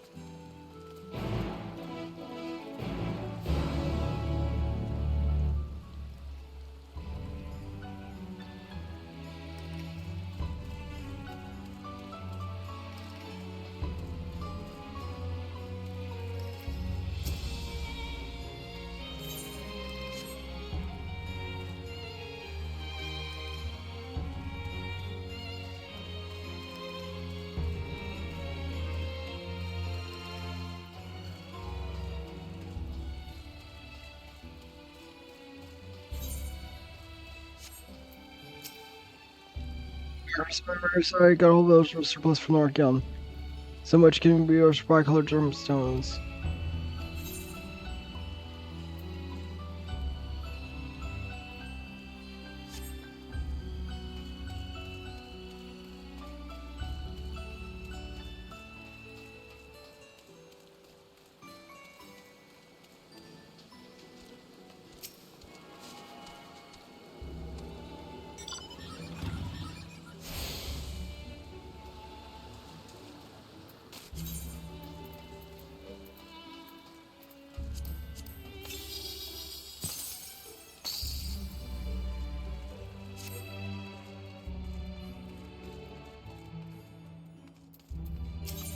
Visual tried. Such a tried sounds lovely. You can use this card stored here. Unfortunately, I couldn't find the instructions for the game itself, so you'll have to teach me as we go along.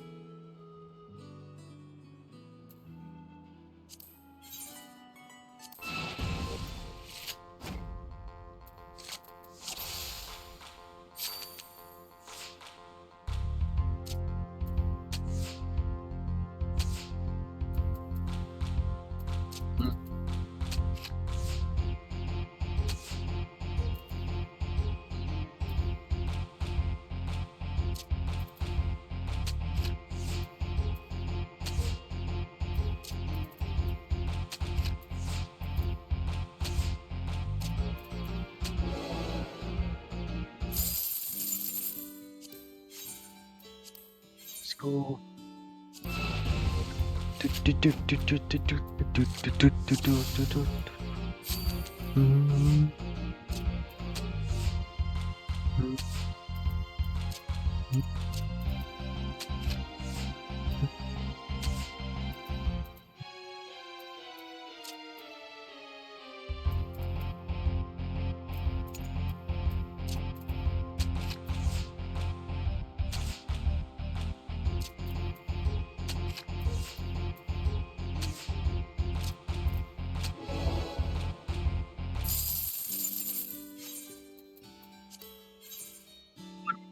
Time.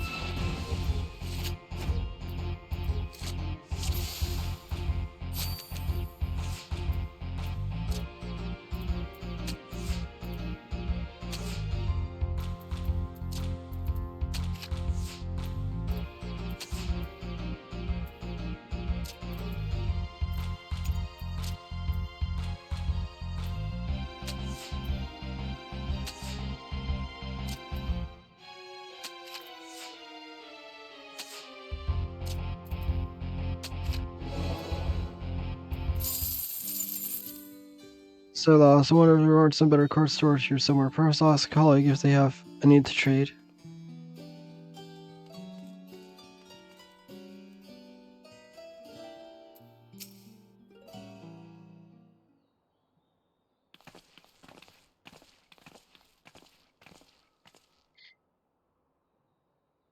Because we're here to pursue the Archon Vaults.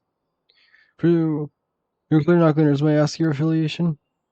We belong to students of Allison, but is that relevant? I was given to believe the vaults were open to the public, at least were open to the public. Or at least so, because at the present hour access is restricted. Only persons directly involved in the reorganization efforts are permitted to enter.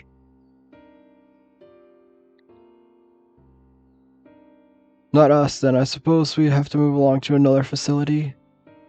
The building has a lift which connects the middle two. Yes, we at least make use of that.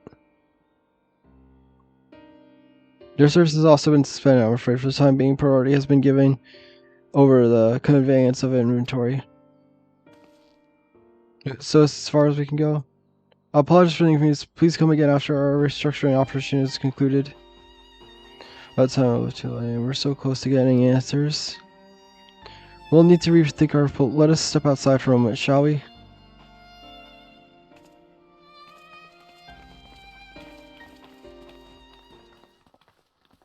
Soon it's all Palestine.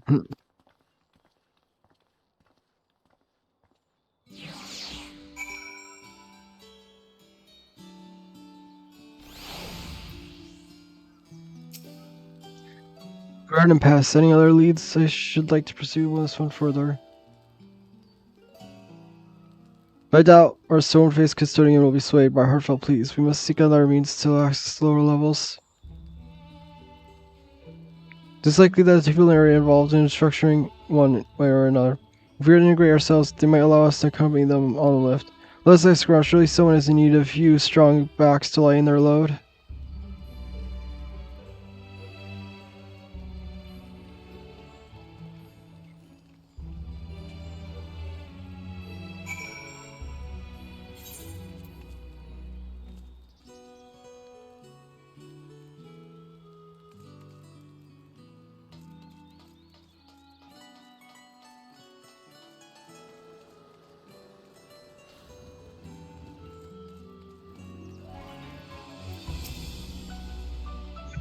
Sorry, but not a chance. I've been up and down all day and only now finally found a spare moment to rest.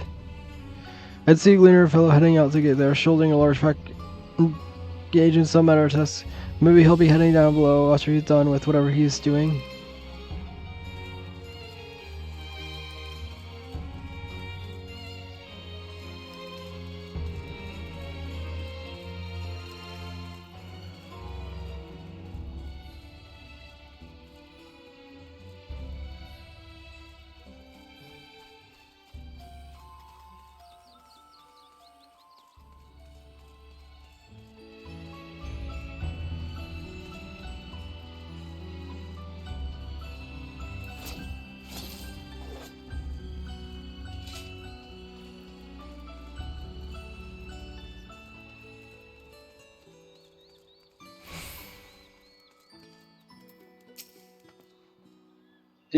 Oh no, we're just students. They won't let us send Archon, even if though we found.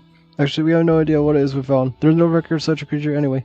But it was wandering out tranquility, and so we thought to donate it to the vaults. Squeal, squeal. Oh, it's a little squeal, don't you think? Anyway, I suppose we'll have to take care of it until the RTN's open again.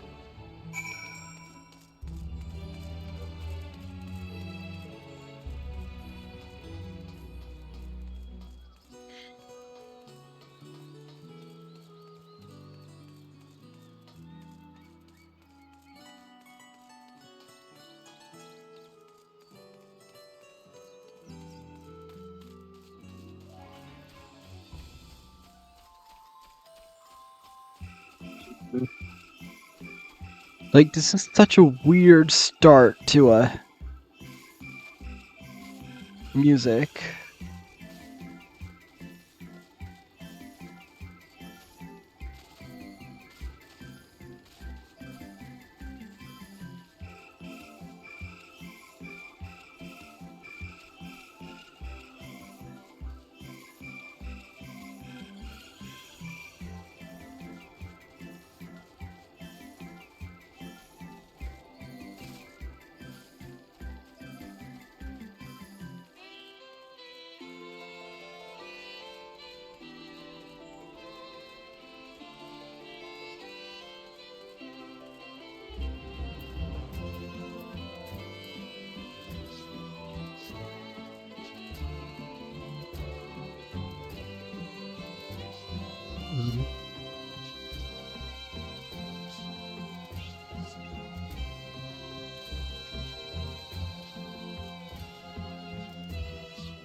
No.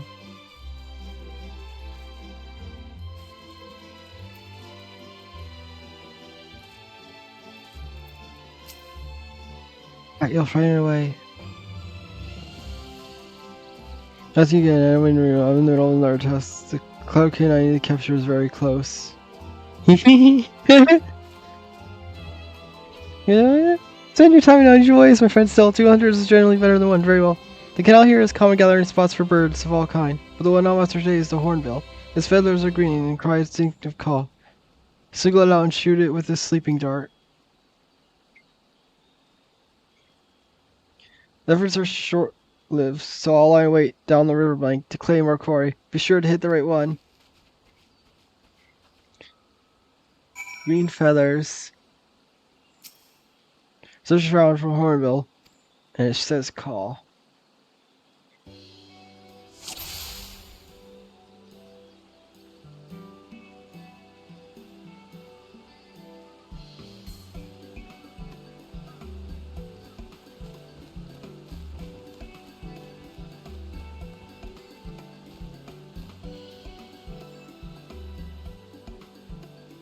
Large green bird.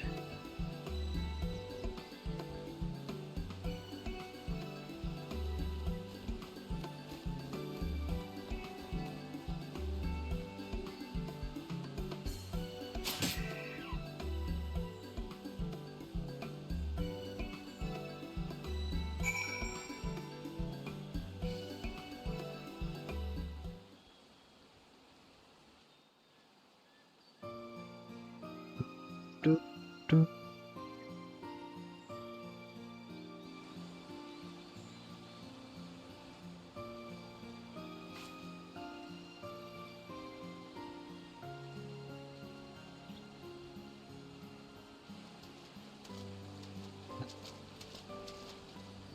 A fair shot. Nicely done. Let me truss this one up and I'll make my way over to you. Do.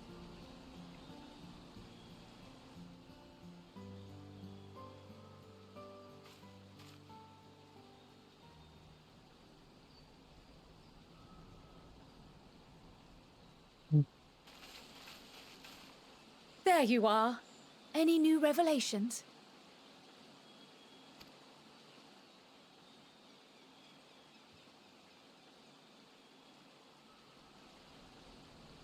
So you met with that gleaner again, this time to capture a hornbill. I understand catching and bringing in creatures from the outside, but what's the point of chasing after ones already here? Oh, it's a simple thing, really. Occasionally, we remove specimens no longer needed for study, or those we've had difficulty raising. But we can't simply turn them loose. Safely returning such creatures to their native habitats is another facet of a cleaner's duties. But not in this case, I'm afraid. I've been asked to bring the bird below.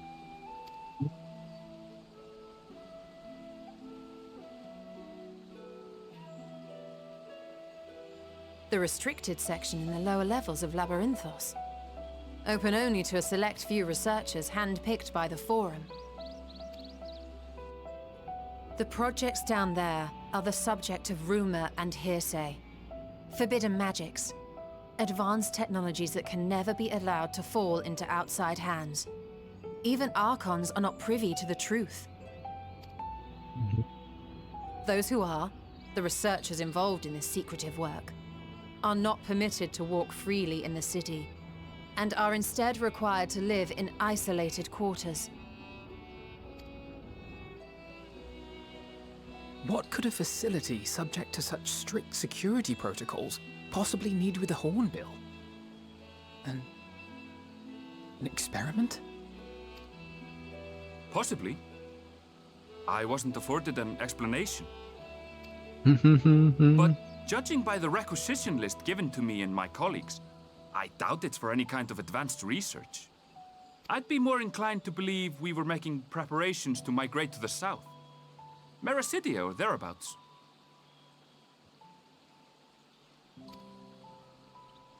What? Why would you say that?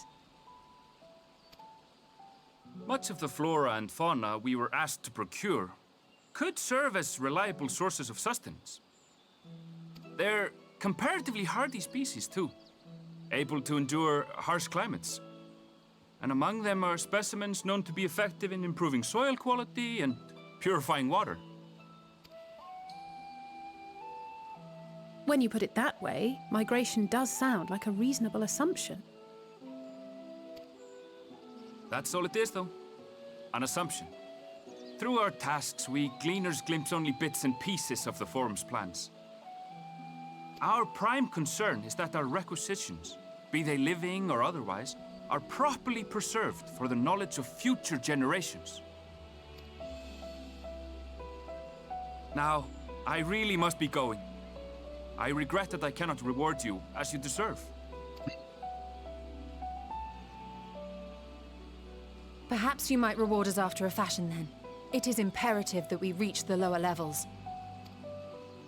And seeing as you are already set to descend with your assigned cargo, mayhap we could accompany you as your assistants.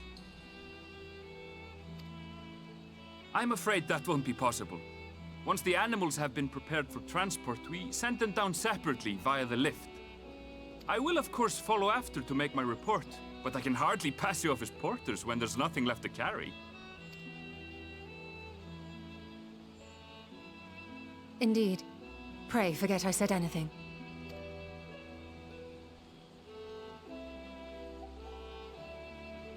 How do you feel about climbing? If you've strength and the courage to brave it, then there is another way down. This path leads to the 33rd facet, a mine shaft excavated during one of our expansions of Labyrinthos. While I cannot guarantee that the passage is safe to traverse, it should provide access to the medial circuit below. I never even knew such a place existed. Thank you. This is the perfect solution. You're quite welcome, but consider yourselves warned. If the going proves too treacherous, you do well to turn back. I bid you good day.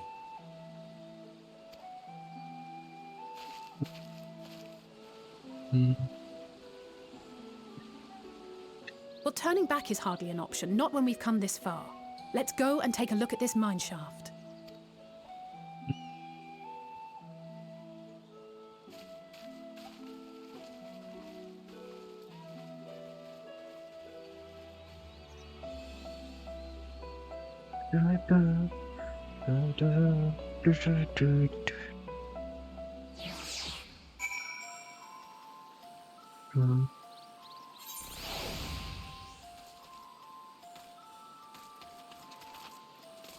So before I go there,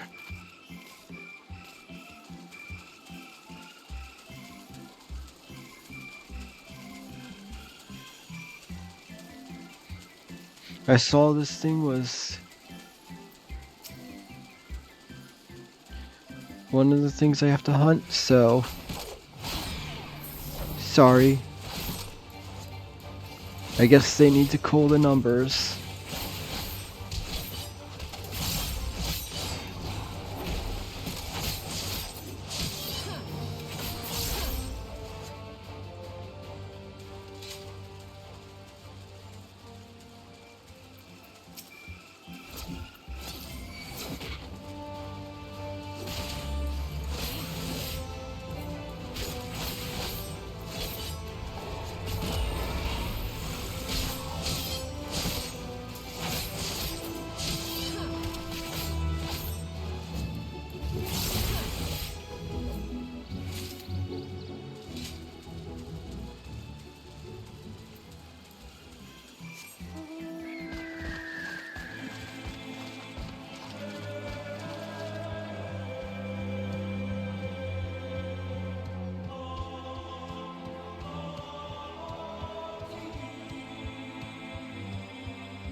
But heal faster.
Wow.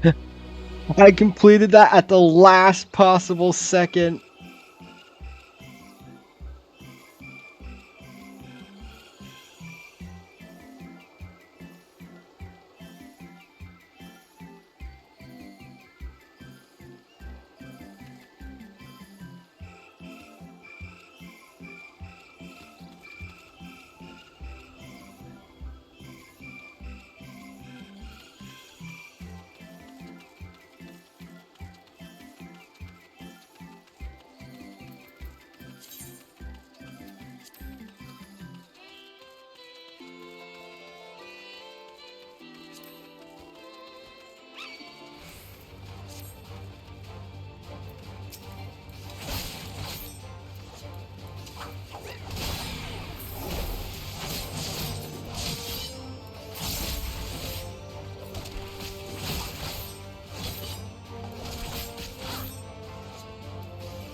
Alright.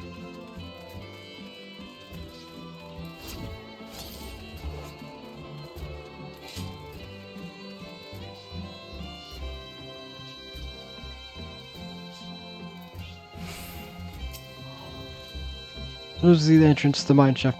This faint bite can hear moving within. Creature's horn. There, it's by the researchers, you think.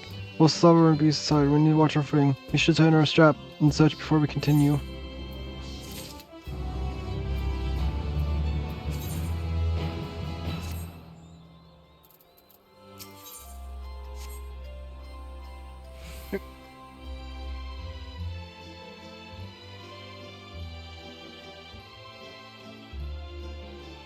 Be right